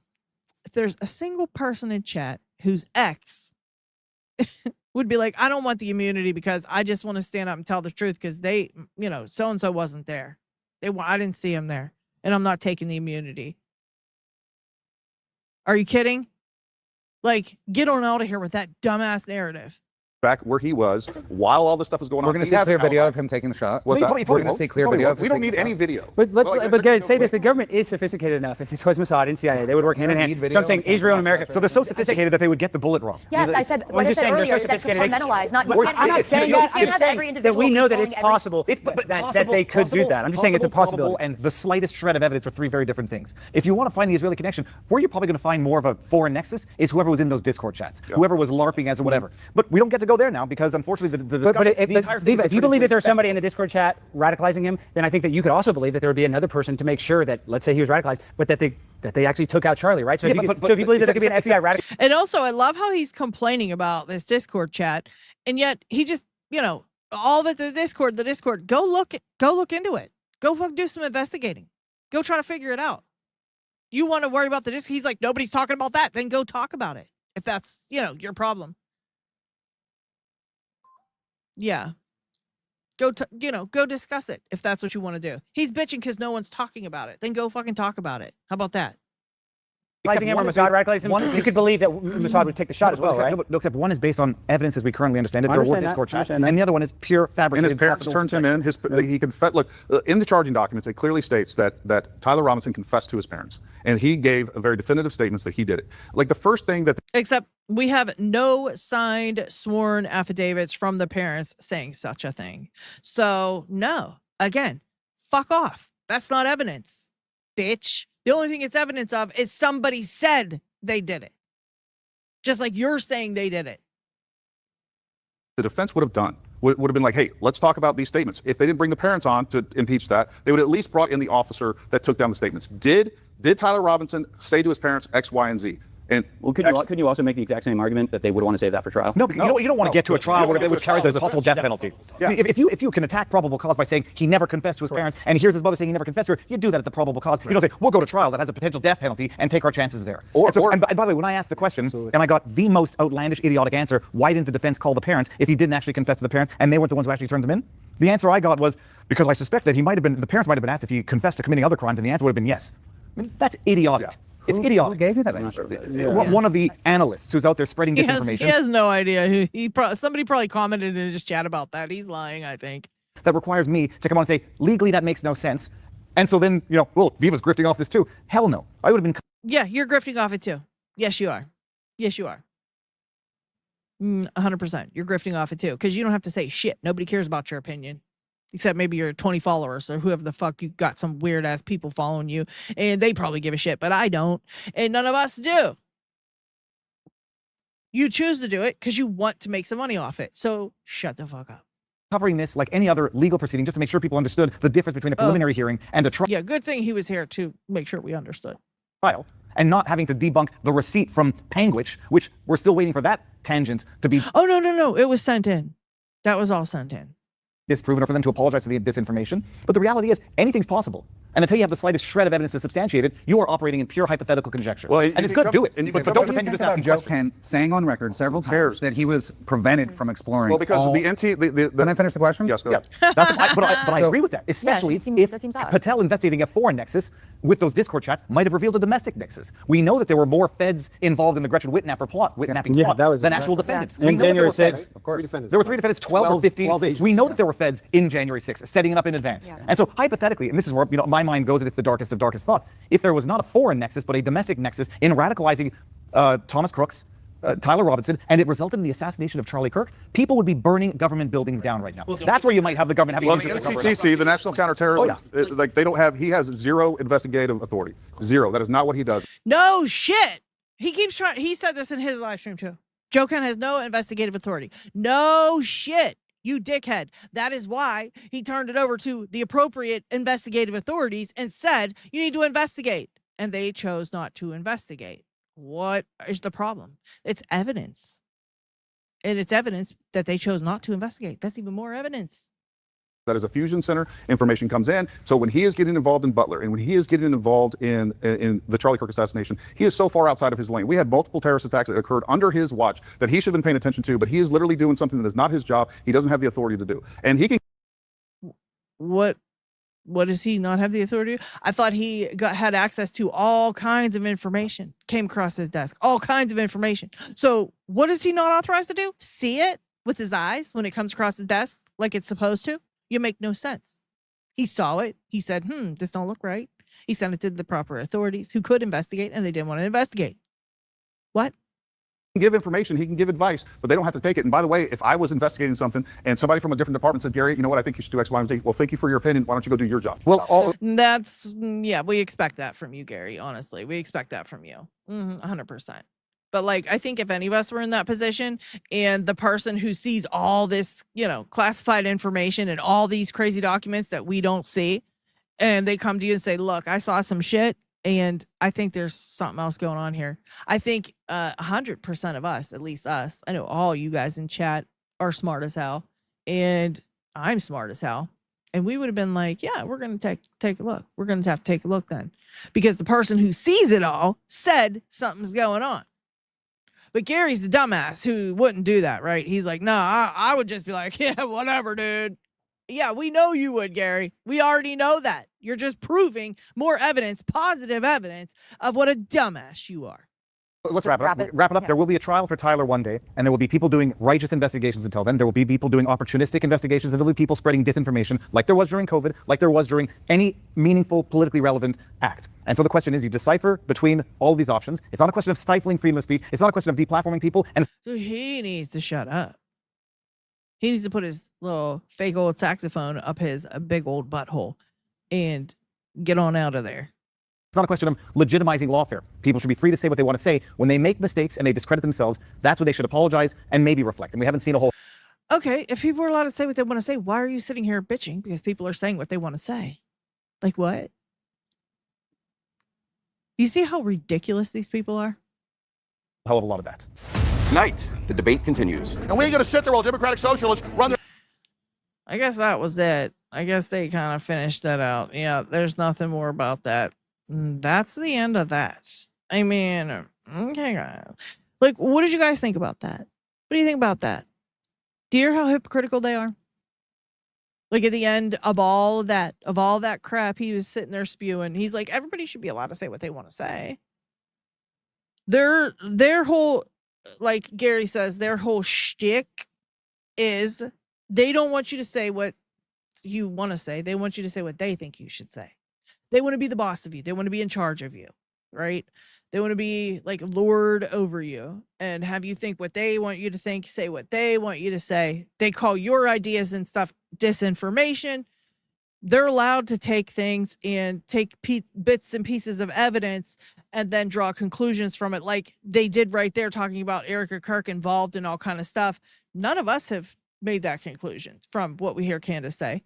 They have. And they're bitching because they have and they think we have. That's so ridiculous to me. Yeah, there's some crazy stuff going on there. Twiggs had his phone and Tyler read, and I think Tyler had Twiggs' phone and Twiggs had Tyler's and read the text thinking this way, and the quote about the parents giving him his room makes sense. Yeah. And I think he had Tyler's car too, and Tyler was driving Twiggs. Yeah, something like that. Something's going on there.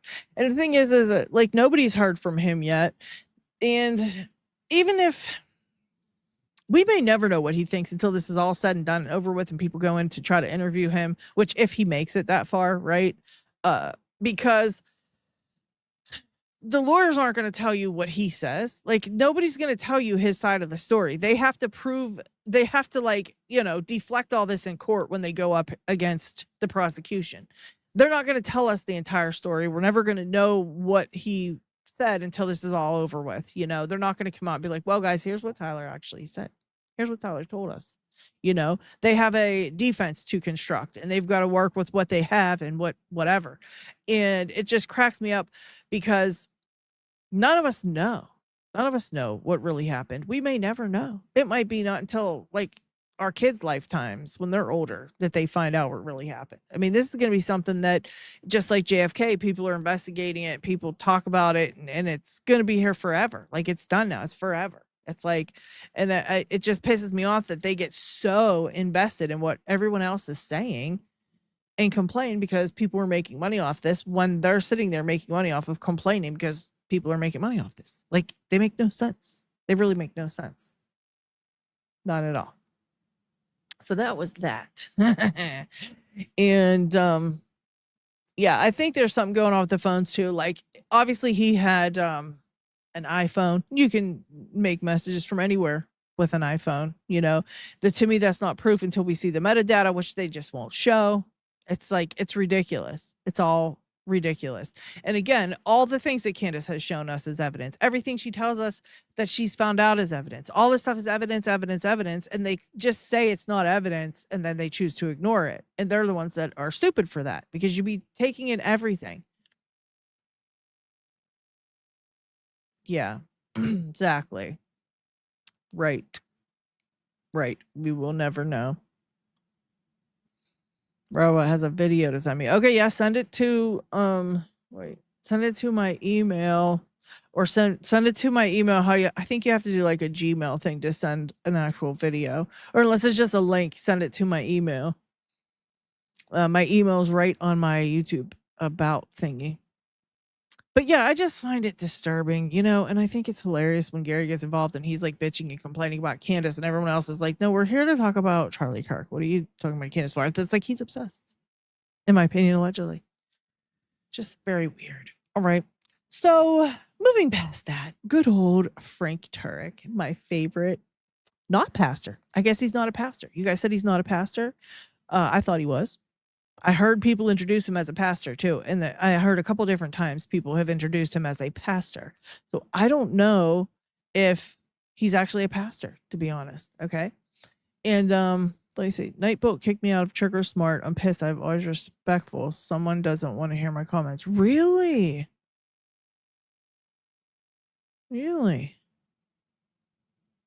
Was that you that said that last week too, Tamara? Because I swear somebody else said that to me, that they got kicked out of Trigger Smarts too.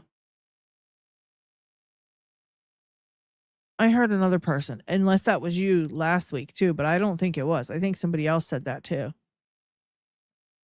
Okay, he's a pastor with the tiniest P plus. Yeah, yeah. I thought he was, because I've heard him introduced that way, but evidently he isn't, which is very strange.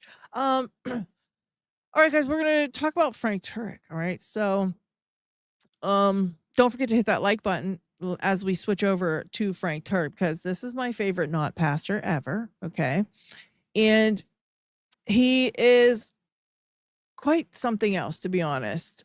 He keeps talking about the Charlie Kirk Unaliving.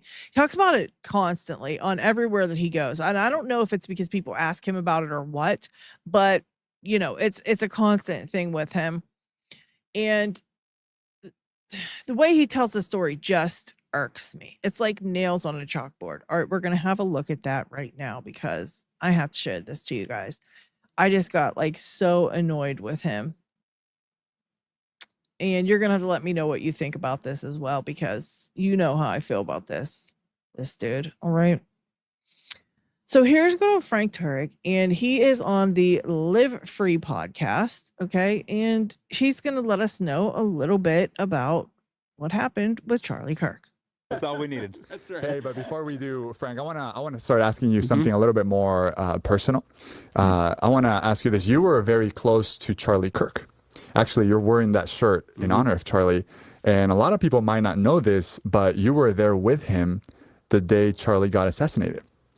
And so I want to ask you, can you share, just a little bit of what that experience was for you, and kind of just how that's shaped you, and kind of where you are at today? Sure. Charlie and I go back to January 2020 when he emailed our ministry, and he had been watching some of the Q&A that we do on college campuses, and he found them helpful, these Q&A videos. And so he wanted to meet, and when we met, he said, hey, could you mentor me in Christian apologetics, evidence for the faith? Now, it can be difficult to mentor someone smarter than you, because Charlie was brilliant, but the only thing that exceeded his intellect was his humility. So the few things I knew that he didn't know, he wanted to know. And so he would invite me to every TPUSA event, and we would meet privately quite a bit. And last summer 25, we met on 4 occasions in Phoenix to sit down and go through the most difficult questions that each of us get on a college campus, mostly related to Christianity, but also related to political issues and cultural issues as well. And so the third time we met was August, and he said, hey, I'm going to be coming back from Japan on September 7th, I think it was. He said, can you come back out that day, because I want some prep time before the very first event at Utah Valley University on September 10th. We could spend a couple of days together, and then why don't you just come with me to the first event? I said, sure. So came out, and we spent some time Sunday, Monday, Tuesday. The event was on Wednesday. Like, I don't know about you guys, but that's a lot. That's a lot of Frank Turek. Like, come on. You know what I mean? Yeah, kind of old. You run around college campuses, like, and it's a lot. Like, who would be like, yo, Frank, come out and spend the week with me. Like, spend a week with me, because I just need your help on college campuses. I don't know about that. I mean, I believe he spent that time, but I don't believe Charlie would like it. Charlie probably was like, well, what the hell? In fact, we went on a long walk. We would not only meet during the day, but on evenings, he would say, hey, after Eric and I put the kids down, why don't you and I go on a long walk and we'll just talk. And I believe this. Okay. I believe this because we heard from, what's his name? No, his name's going to draw a blank. But anyways, yes, Charlie would like to talk to people privately, away from his, little Blake Neff. He liked to talk to people privately and go on little walks and discuss actual things with people away from Blakey, that bald-headed bastard bitch, Blake Neff, allegedly. Yeah, John Mappin, that's who it was. John Mappin said, Charlie would often have to wait until Blakey was gone to actually have a conversation. So I kind of believe this, that maybe he waited, until he could speak to Frank by himself. About whatever issues we could. And so, let's see, Monday, September 8th, he and I went on a walk through his neighborhood with a 300-pound armed bodyguard behind us. And the three major issues we talked about that night were the government, politics, Islam in particular. Mm-hmm. Secondly, the resurrection. How can we be better at convincing people that here's the great evidence that Jesus rose from the dead, so they actually trust in Christ? And the third thing he wanted to talk about was how can we get our generation, his generation, he was 31 at the time, to embrace marriage and the family. And why the fuck would he ask Frank Turk that at 90, right? How can I get my generation to embrace marriage? And you're asking this old dude. Come on, son. Family, because while men appeared to want to embrace marriage, women didn't, according to the survey. So those are the three. Yeah, so like Frank's the perfect, Frank's like the perfect person to ask this question, like women didn't want to get married. So of course you would ask like a really old, shriveled up jerk about how to get women to want to marry 31-year-olds, right? That makes perfect sense. Does it make sense to you guys? It makes sense to me. And look, I'm allowed to call him old because I'm old too, okay? I'm probably just as old as Frank, all right? He might be a little older than me, but I'm 50, so I'm allowed to say old people, okay? I'm allowed to make fun of old people, so don't even try to get down on me for calling people old, all right? Because I'm old too, all right? So who the hell's asking this old bastard, how do you get young women to marry you? Like, get on out of here, Frank, because I don't think Charlie would ask you that, right? I think he would ask 31-year-old women instead. It's like, get out of here. Major issues we talked about walking for about 90 minutes. Now, in retrospect, I realized that Charlie. And who thinks Frank Turk can walk for 90 minutes?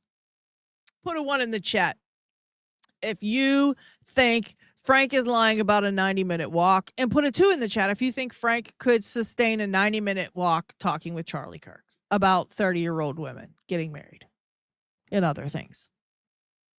He's like, yeah, we walked for like 6 hours, we're just like fucking walking around. I told him how to get 31-year-old women to marry you. I was teaching about that.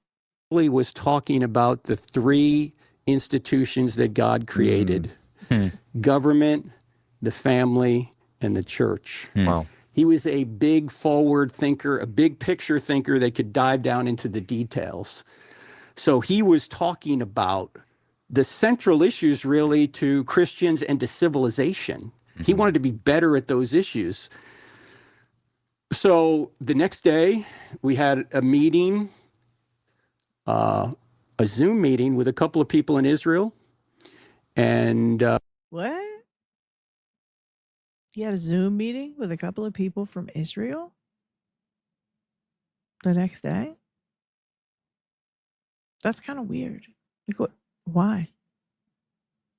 It's kind of weird. Garrison Project, thank you so much for the $2. She said Frank Turk forgot 8 hours, but can't remember this. Yeah, FaceTime 8 hours, right.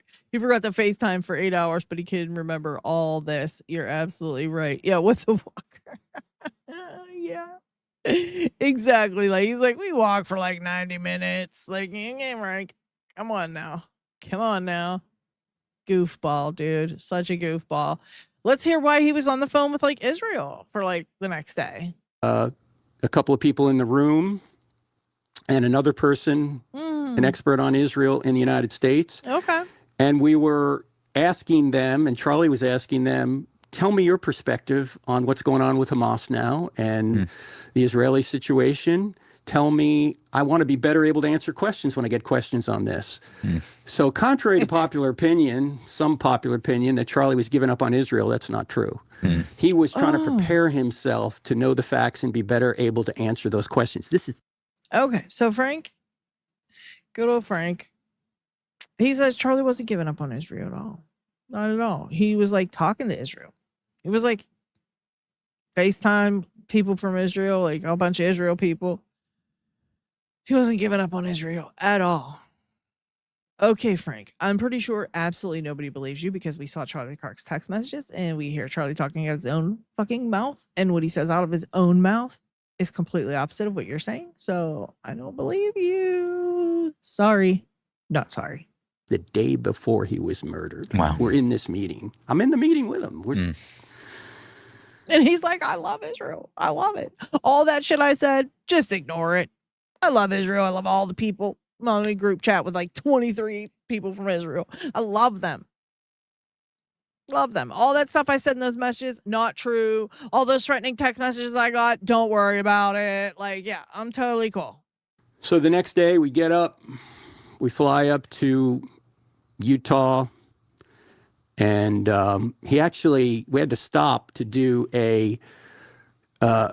he was going to do a presentation to a group of restaurateurs because his cousin was a restaurateur and said, Charlie, could you come speak to my group of restaurant owners? And so we stop at this place. He walks in, he does an hour talk on entrepreneurship, get back in the car, we head to the university. Wow. Okay, so I have some questions about this. All right. He made sure to tell us that he went for his 90-minute private walk with Charlie with a 300-pound armed bodyguard. And this is in Charlie's little neighborhood, right, where he lives. They had a 300-pound armed bodyguard with them. Now, he talks about this stop here, right? They stop off to talk to a bunch of restaurateurs, whatever he said, and doesn't mention anything about security. And I thought to myself, like, why would you not have security with you when you're stopping off to do this other, like, event with people? You're not anywhere close to home, and even when you're home, you have a 300-pound armed bodyguard following you around. So where is the security in this situation here at all? Where are they? And then I remembered, like, oh my gosh, you know where they were?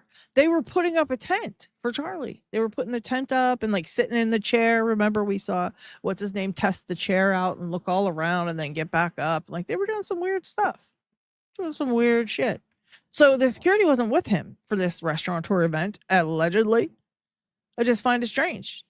And it even shows me more that they probably had no one there for security, because Frank forgets to mention anything about security, even though he tells us, like, on the walk he had security, right? Thank you, Georgiette. I appreciate the $1.99 sticker. Thank you so very much. Thank you for the super sticker. Appreciate that. Yeah, they always describe shit with their whole body. It's funny, yeah. And I'm really sick of seeing Frank wear this Freedom t-shirt, to be honest. I don't think they should be wearing this shirt.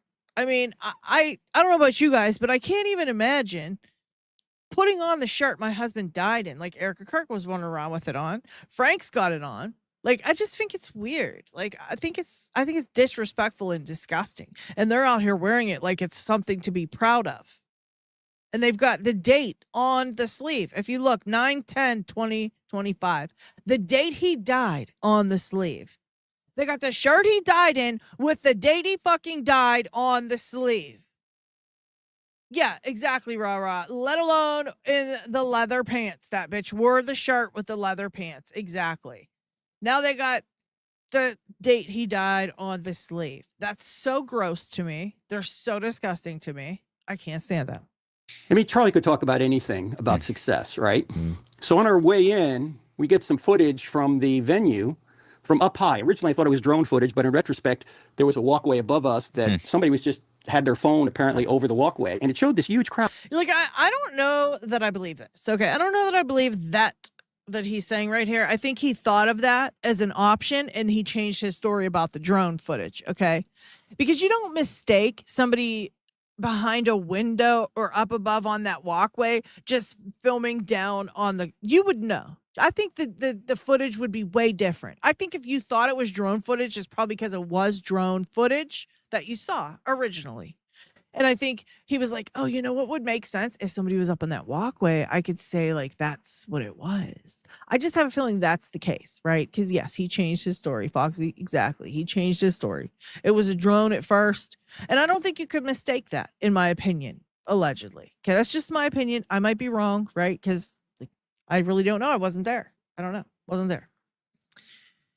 And so, yeah, it's kind of convenient, you know, and I think you would know if it's drone footage. You would absolutely know. And I don't think you would mistake that. I don't think you would think, you know what I'm saying? It'd be a different viewpoint. Like this way, standing out over the crowd this way, or above the crowd going down. It's different. Oh, this is like maybe an hour before we were due to be there.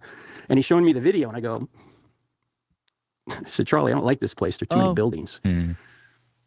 Oh, Frank knew. He was like, hey, looking down on a crowd. Okay. Down on a crowd. So when you're looking down on a crowd, how the fuck do you see the buildings surrounding the event? Like, how do you see that? How do you know about that? If I'm looking down on a crowd, I don't see any buildings. I see people's heads. I see crowds of people. I don't see a bunch of buildings surrounding the area where he's going to be sitting, right? So what is he talking about?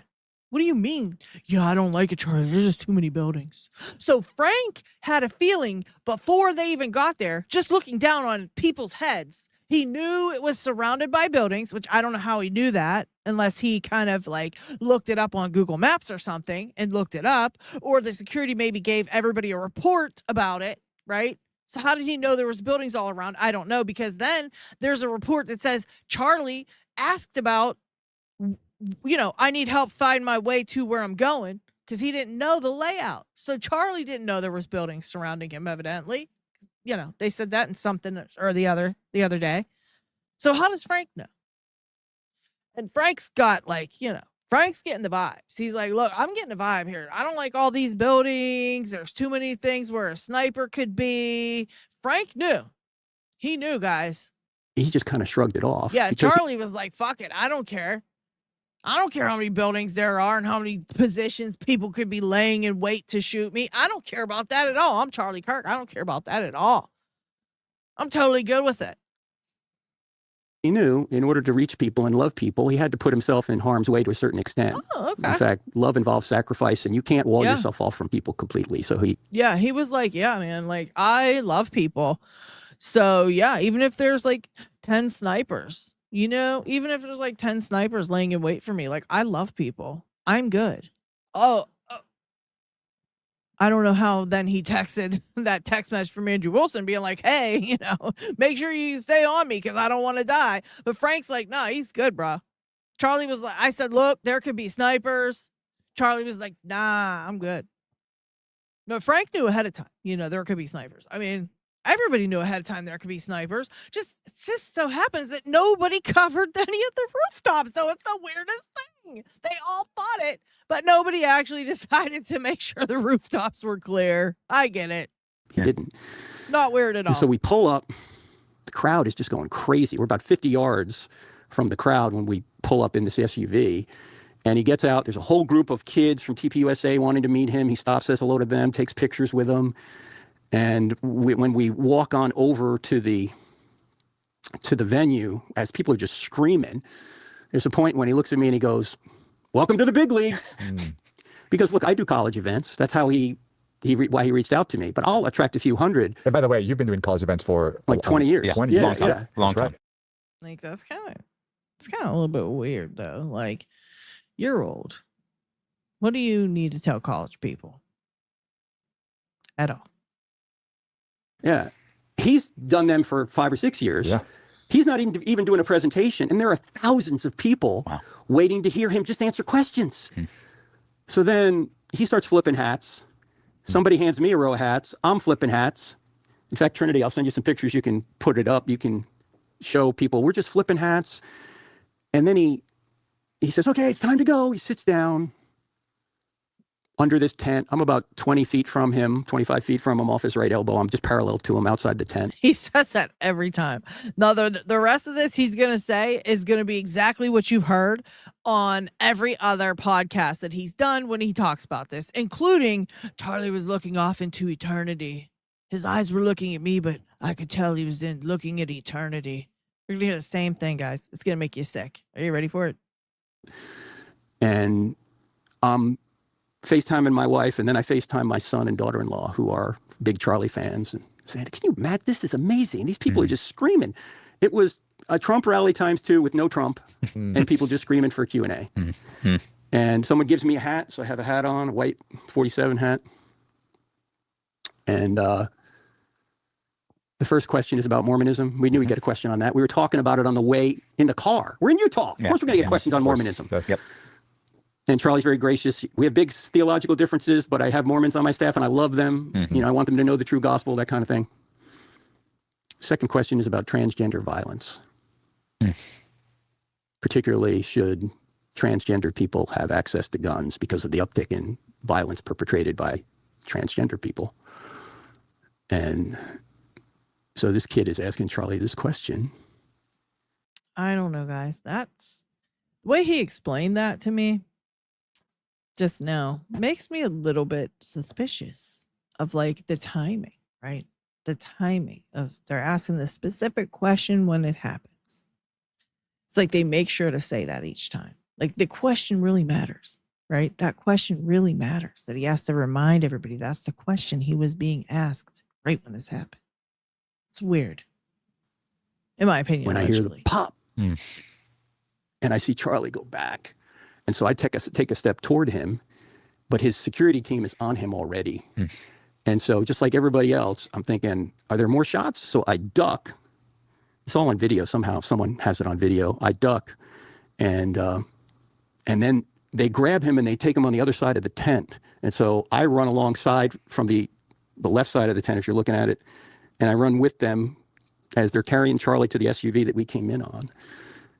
And I always thought, and I see like there's all kind of medics. Like there's medics right there. Like, and I see them. Everybody sees them. The medics, the 2 medics that are standing right there. The one medic, he even takes his backpack off because he's thinking, man, I got to get some shit out for these guys. This is bad. They're standing right there. And we all fucking ignore them and we jump in the car. We all just fucking ignore these medics. Because who needs medical training? Who needs medical training to deal with this? Nobody. somebody was going to take a shot at Charlie at some point. And I said to myself, if I'm ever there, just do whatever you can to help. Yeah, he said to himself, like, somebody's going to eventually shoot my friend. And when they do, I'm going to be there to help. Because, like, we always think that kind of shit, right?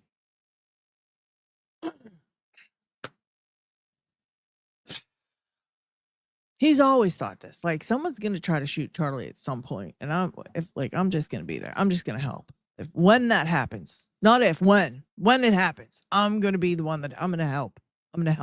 I'm going to completely and totally, ignore these medics that are standing right there, like right fucking there at the door. And we're just going to dive in. I'm just going to do everything I can. Like, I'm going to actually like jump in the SUV and do everything I can, which equals praying in the backseat. He was like a son to me, And so I just get in the back of the SUV. Okay, right. I just came in the back hatch. I'm the only non-security guy in the SUV.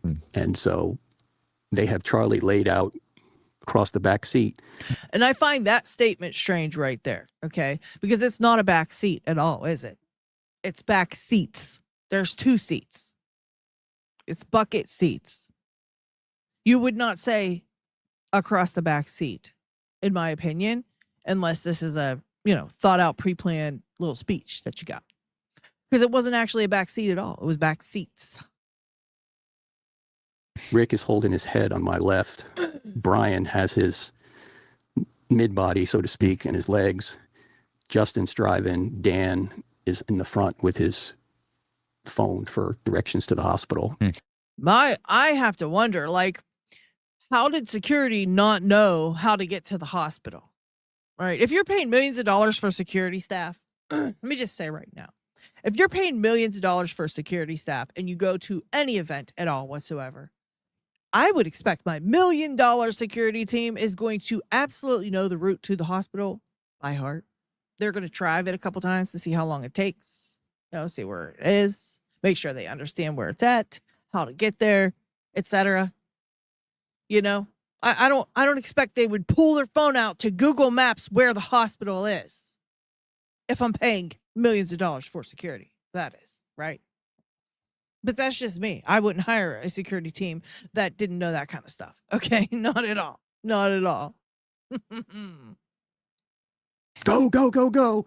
And I have to wonder, like, what was he doing on the phone then? If he wasn't Google mapping how to get to the hospital, I would wonder what's he doing on the phone. And Frank here completely totally forgets to tell us that someone actually did dial 911 and then they dropped the phone. I would like them to ask, what about that 911 call, Frank, that people were claiming was made in that SUV? Who made the call, Frank? Who was on the phone calling 911, Frank, and then either butt dialing or dropping the phone? Because according to Frank, this guy in the front, he said, what did he say, Dan Flood, I think he said, had the phone.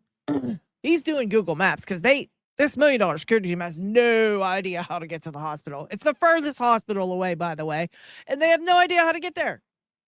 So he's going to Google map it, and he's just going to scream, go, go, go to the driver. He's not going to tell him the direction. He's just going to say, go, go, go.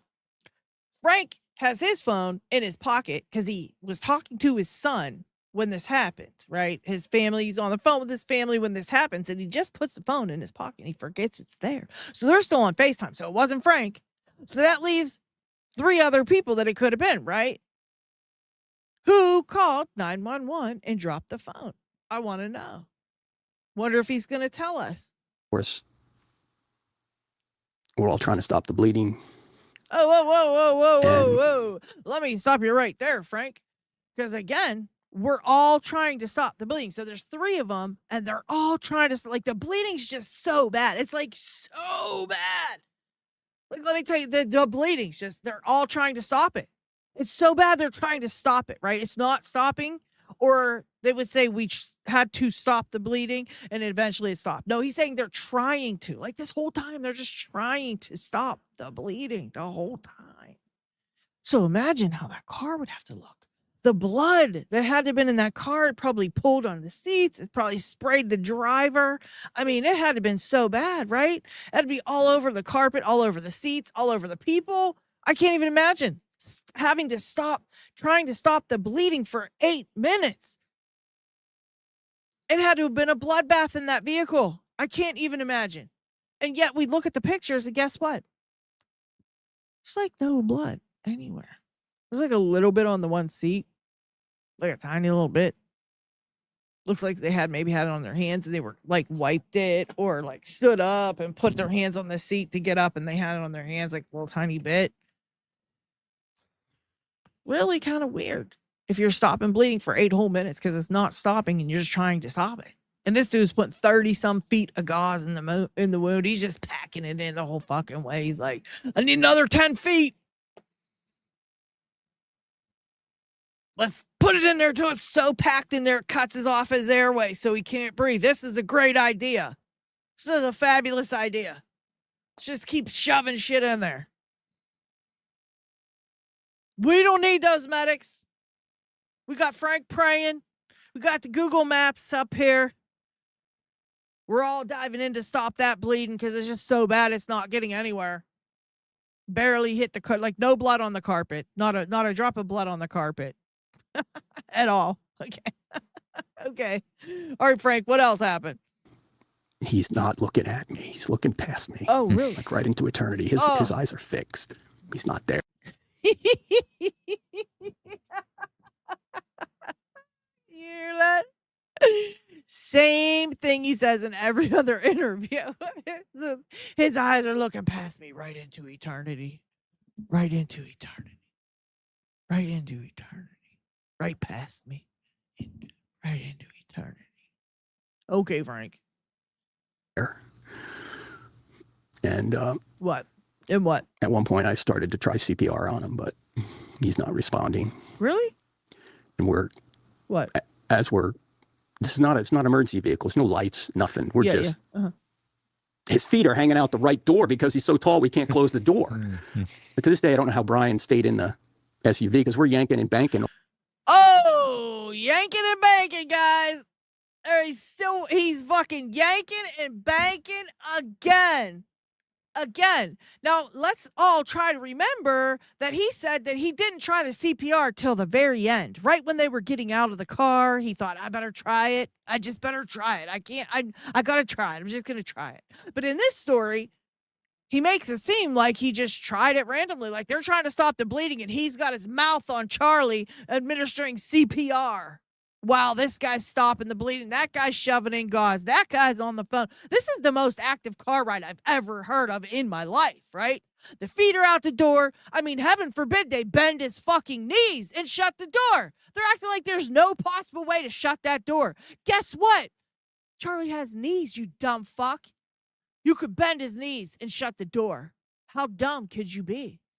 No, man, there's just yanking and banking, bro.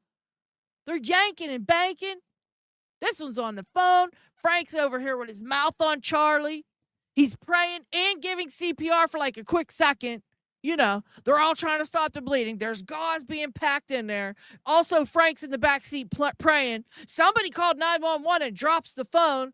They're talking about get it off him, get it off of him. We don't know what they're getting off of him, though. We have no idea, right? There's just so much shit going on in this SUV. I can't believe it. I can't believe it. It's like the most active fucking car ride I ever heard of. And there ain't a medic to be seen. Not a single medic in the building. They're like, fuck them two medics. We're going to be yanking and banking with car, fucking feet out the door. We're like, it's crazy. There's just no way to shut the door. Charlie's over 6 feet tall. You just can't shut the door. I forgot about the knees. I forgot you could bend people's knees. I mean, what? Yanking and banking again. Look, he said the same shit. Looking into eternity, tried to CPR, yanking and banking. It's the same shit. And so to me, this tells me it's a story. It's a story. It's not what happened. It's a story. Some of this stuff might have happened. There's just way too much going on in this fucking car for me to feel comfortable with this information. I don't like it. I don't like it. I'm yanking and banking and trying to believe you, Frank. But it's not working. All the way to the hospital. And at one point, there's an ambulance coming this way toward us. And we're like, should we stop? No, just keep going. Just get him there. Yeah. That's new. Did you guys hear that yet? Isn't that new? At one point, we even see an ambulance coming right at us, and we're like, fuck that guy. We're going to just keep going. So to me, Frank tried to CPR earlier on, right? Because he's telling his story. It seems like it's, the timing, right? The time. But, again, before he says, they yanked and banked and all that, and then he did the CPR. At the very end, he was like, I just better try. It's only been 8 minutes. Charlie's been without oxygen, but I better try, because, what's better than a completely and totally paraplegic Charlie is a brain dead paraplegic Charlie. So I better try to give him CPR. Or quadriplegic, my bad, because he couldn't have his arms usable either because they annihilated his neck.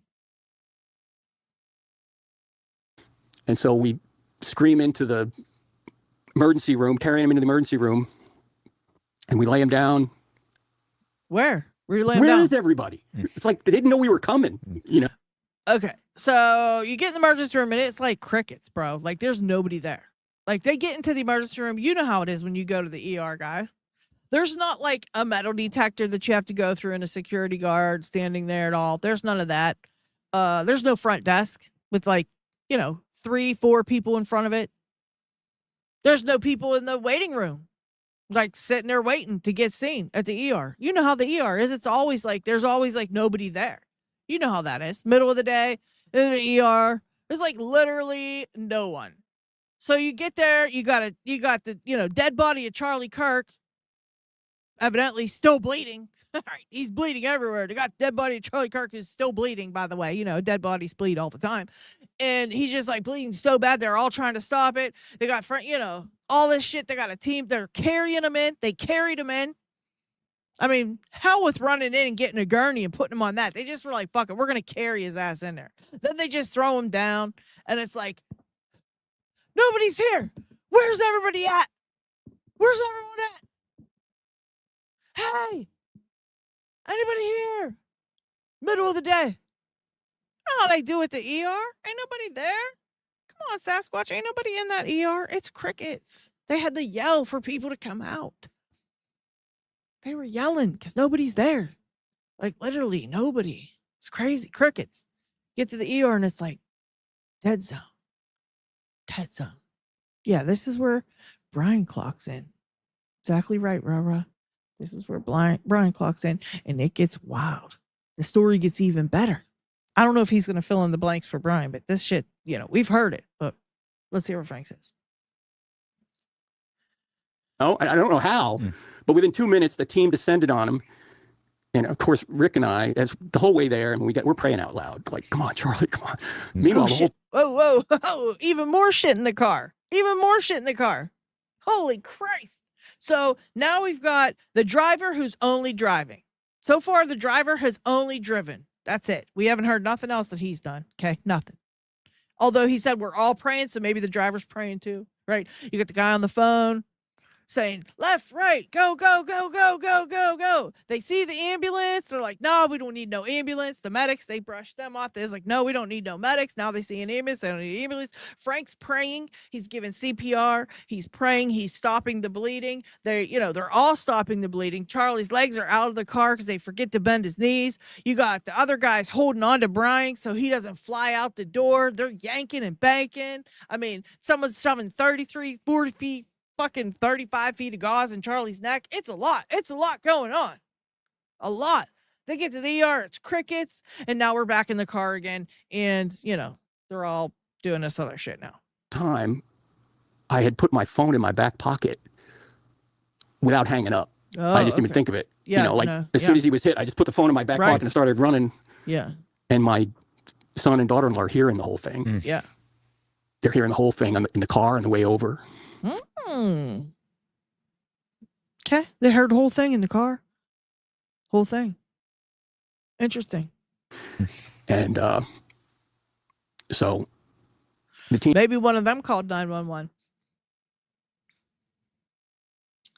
Yeah. All while Kanye's power is blaring from the stereo. Right. Maybe his daughter-in-law was like, oh my God, let me call the police. Maybe she called the police and just put the phone up to the other phone and heard what was going on. Who knows, man? Who knows? Team descends on them and they say, we have a heartbeat. That's the second time he said they descend on him. In 2 minutes, they've descended on Charlie. Now he says, they descend on him and they said, we have a heartbeat. So Rick and I are going, he looked dead. I mean, he looked. Yeah. How did he look dead, man? How didn't that? How? That's what I don't get. I'm super confused because you said he looked dead, but you said he's still bleeding. So if someone's still actively bleeding so bad that you have to literally, all three of you are trying to stop it because it's so bad. How is he looking dead? Dead bodies don't bleed out like that. Yeah, they can drip blood. Blood can like ooze out and trickle out and drip out. They don't actively bleed. Like you're trying to make it out like he was actively bleeding the whole way there. And now suddenly you're telling me he's dead? Or you thought he was dead? What? Like, huh? Okay. Oh. We're praying. Mikey shows up, his assistant, 23 years old, well beyond his years and maturity. He's Mikey, Mikey. He's like super smart, super athletic. He's like really handsome. Like, why are we talking about this? Why are we talking about how great Mike is in the middle of Charlie's death story? What? No one gives a shit about like Mikey's intelligence levels and his maturity levels. Are you kidding me? On the phone with JD Vance. He's already called Erica, sent a plane to get Erica. He's called Erica, called JD Vance. He's like, vice president. He just called his direct line, like all this shit, but nobody called 911 except the one butt dial in the car. Like, fuck out of here. And then maybe a half hour, we're kind of standing out in the hall. The nurses were great. They like come in here, get cleaned up, because we blood everywhere. And then we're standing in the hall just waiting. Those nurses like helped us out of our clothes. They slowly pulled our pants down, took our clothes, gave us new clothes. They sponge bathed us in the thing. We was waiting and they were sponge bathing us. The nurses, they were really great. They were like, you got some blood on your clothes. Let me get them pants. And Frank was like, okay. Are you going to sponge bath me? She was like, yeah, I got my sponge right here, Frankie. Okay, Frank. We're in scrubs now. Oh, see, the nurses changed them like they were babies. Took all their clothes, gave them a sponge bath, gave them some new scrubs. You know how they do at the hospital. I mean, there wasn't anybody there when they first got there. Like, it was literally crickets. But once they got there, though, like, everybody was like majorly attentive to them. The nurses were great, sponge baths and all. Crazy. And this doctor comes into the hall and he says, he's dead. Not sorry. We tried everything. None of that. Just with all the tenderness of a brick. He's dead. I need to talk to Erica. Mikey's on the phone going, Wow. I need to tell Erica so she doesn't hear. No, I don't believe that for a second. Not at all. Not at all. I don't believe that. He's dead. I need to talk to Erica. What doctor would say that? What doctor would say, I need to talk to Erica? Imagine that's you. They don't call you by your first name. Ain't no doctor coming out here saying I need to talk to Erica. Mrs. Kirk, maybe. I need to talk to his wife, maybe. He talk to his next of kin, perhaps. He ain't coming out here saying I need to talk to Erica. So, no.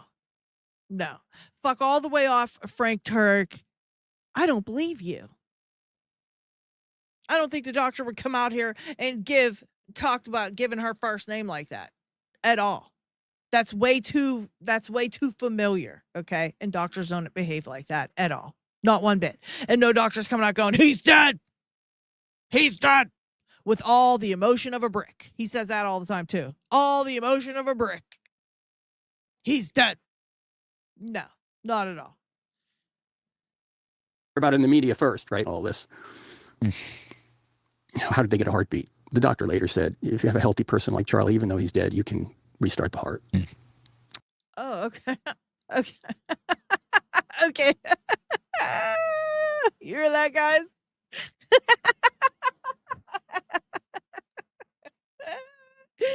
Guys, you know how it is with healthy people. Like, if healthy people die, you can always restart their heart.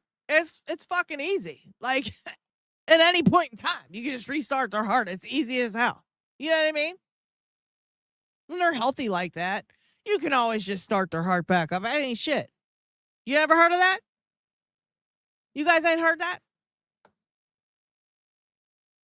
Yeah, I don't understand why there's all kind of dead people out here. Because they could just restart hearts all the time. Just easy as ever. Easy as ever. Come on, Frank. And we later learned that what? Charlie was killed instantly. He didn't feel it. He was killed instantly, huh? So how does a dead body bleed out everywhere? So bad that you have to stop the bleeding for 8 whole minutes. Now listen, I can understand a little bit of trickle. I can understand a little bit of oozing out. I can understand gravity pulling it out.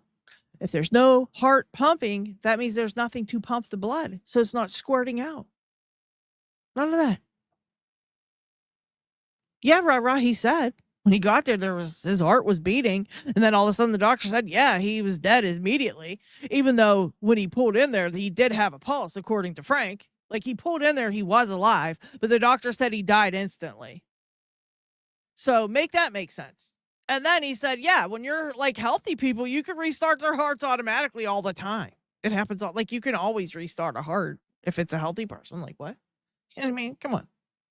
Get on out of here. Easy peasy. Anything. And yeah. The doctor said if he had been shot in the operating room, we couldn't have saved him. Wow. So it wasn't like, oh, you didn't go fast enough. There wasn't an ambulance there. None of that. Okay, yeah. So it's not like it's not their fault at all that he died. They didn't have not at all.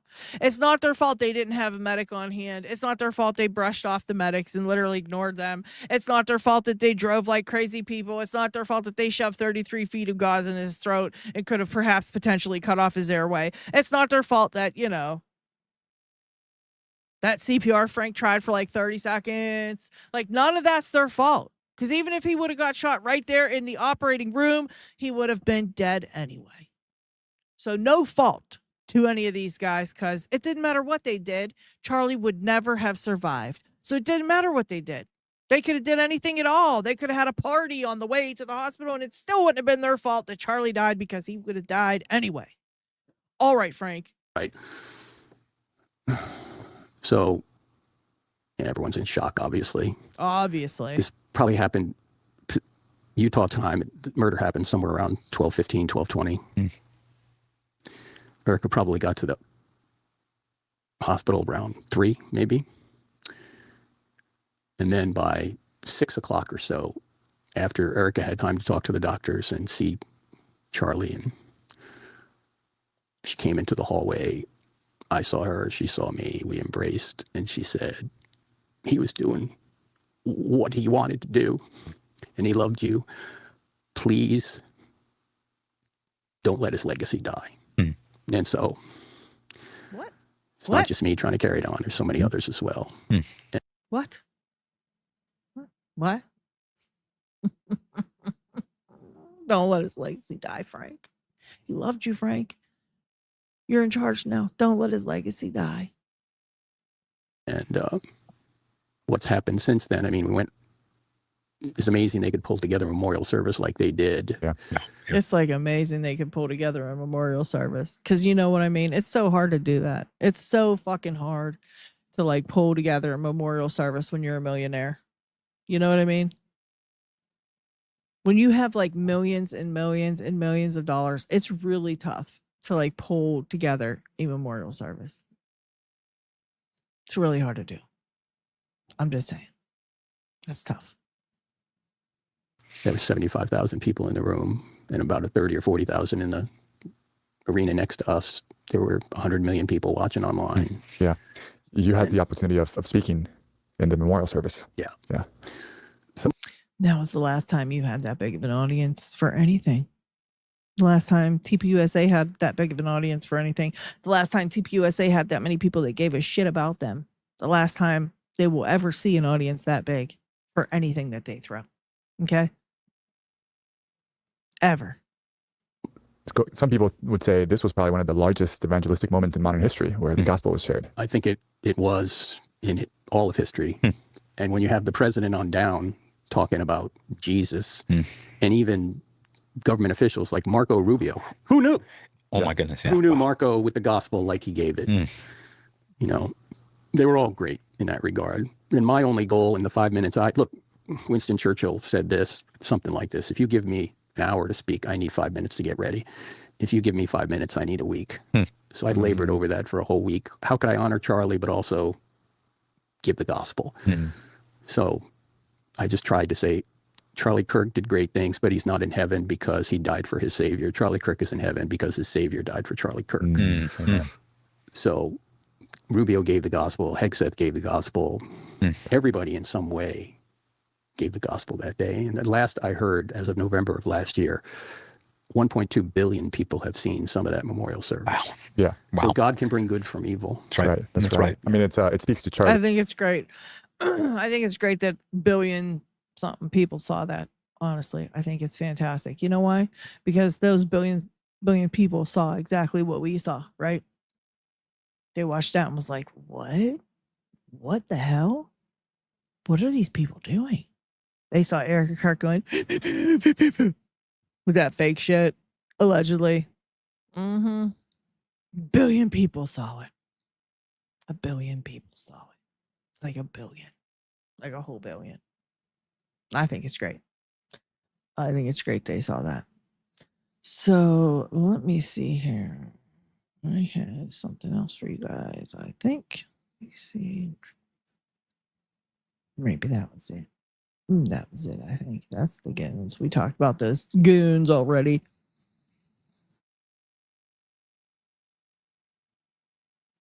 Yeah. Yeah, but that basically sums it up, guys. I think that was all I really wanted to show you guys. But I think it's pretty wild when I hear Frank Turk tell that story. I get very sickened by it because it's the same story. He says the same things, right? He was looking off into eternity and yanking and banking. I mean, it's ridiculous. And that whole argument that these 1,500,000, people sat in that panel and had this big discussion about Charlie Kirk's death and, everybody giving theories and speculating on it. It's just crazy that some of these people care so much about what everyone else thinks that they're out here just flipping out about it. It's weird. It doesn't make no sense. I don't know. What do you guys think about that? What do you guys think about all this? Worst actor in the decade goes to Eric Kirk and Frank Turk. Yeah, and you know who else? Blake Neff. We watched that on Monday when I tried to go live with you guys. We watched that little snippet of Blake Neff pretending to cry about it too. I think I might do a video about that because that pisses me off so bad listening to him pretend like he he just makes me mad. Yeah, demon killers and warmongers gave the gospel. Okay, exactly. And they got geotagged every one of them. Yep, exactly. Yeah, that's a good question, Tennessee. That's a good question. I wonder why he called JD Vance. I wonder why they made the call. Any of them made the calls that they made. Nobody called 911 out of everybody. They tried to go like, Mikey did what he was trained to do. He was trained to immediately contact Erica, even if Charlie could have been saved with a 911 call. Nobody was trained to call 911. The stories coming out of there are just so stupid. And if that is their security protocol, that nobody dials 911, I don't know what to tell you. Especially when you're on a college campus full of kids who could get harmed by a you-know-whatter, right? If there's an active you-know-what on campus, that should be the first phone call they're making because they don't know if this is going to get any of these kids. They don't know if it's coming after them. They don't know if there's a whole team of them going to come and, unalive every single one of these people. They have no idea, right? At this point in time, Charlie's hit and they don't know anything. They haven't heard another shot ring out, but they still don't know what is happening. And nobody calls 911. They're on a college campus. There's all these young kids. There's people with children. They have their children there. And nobody calls 911. To go, hey, there's an active you-know-what on campus. Not a single person. Other than the mystery caller in the vehicle, right?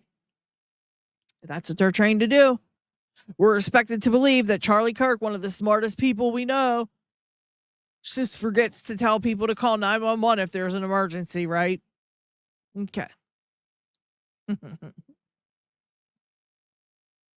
Yeah, there's a lot to this. That just ticks me off. And I thought you guys would appreciate the little debate that they did. Pretty interesting, some pretty interesting stuff, some good points of view and some ridiculous, right? And yeah, I'm glad you guys all came and hang out with me. Please don't forget to hit that like button if you're here. I will appreciate it very, very much. And yeah, I appreciate all you guys stopping by to hang out with me. I hope you had a good time. I hope you got at least one or two little laughs out of it. And I will see you guys on the next one. I love y'all so very much. And I'll see you guys later.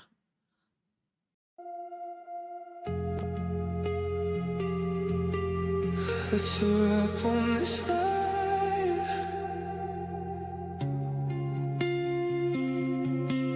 Hit the like and subscribe.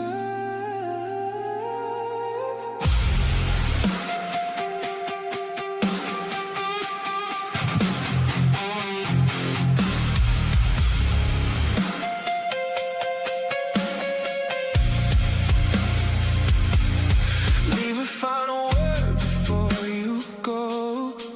I hope you enjoy the show. If you got a laugh, it was all worth it. If you didn't like it, I don't give a shit. Don't be a monster, hit the like.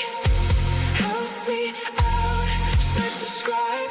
Turn on notifications, don't miss the show. Hit the like before you go.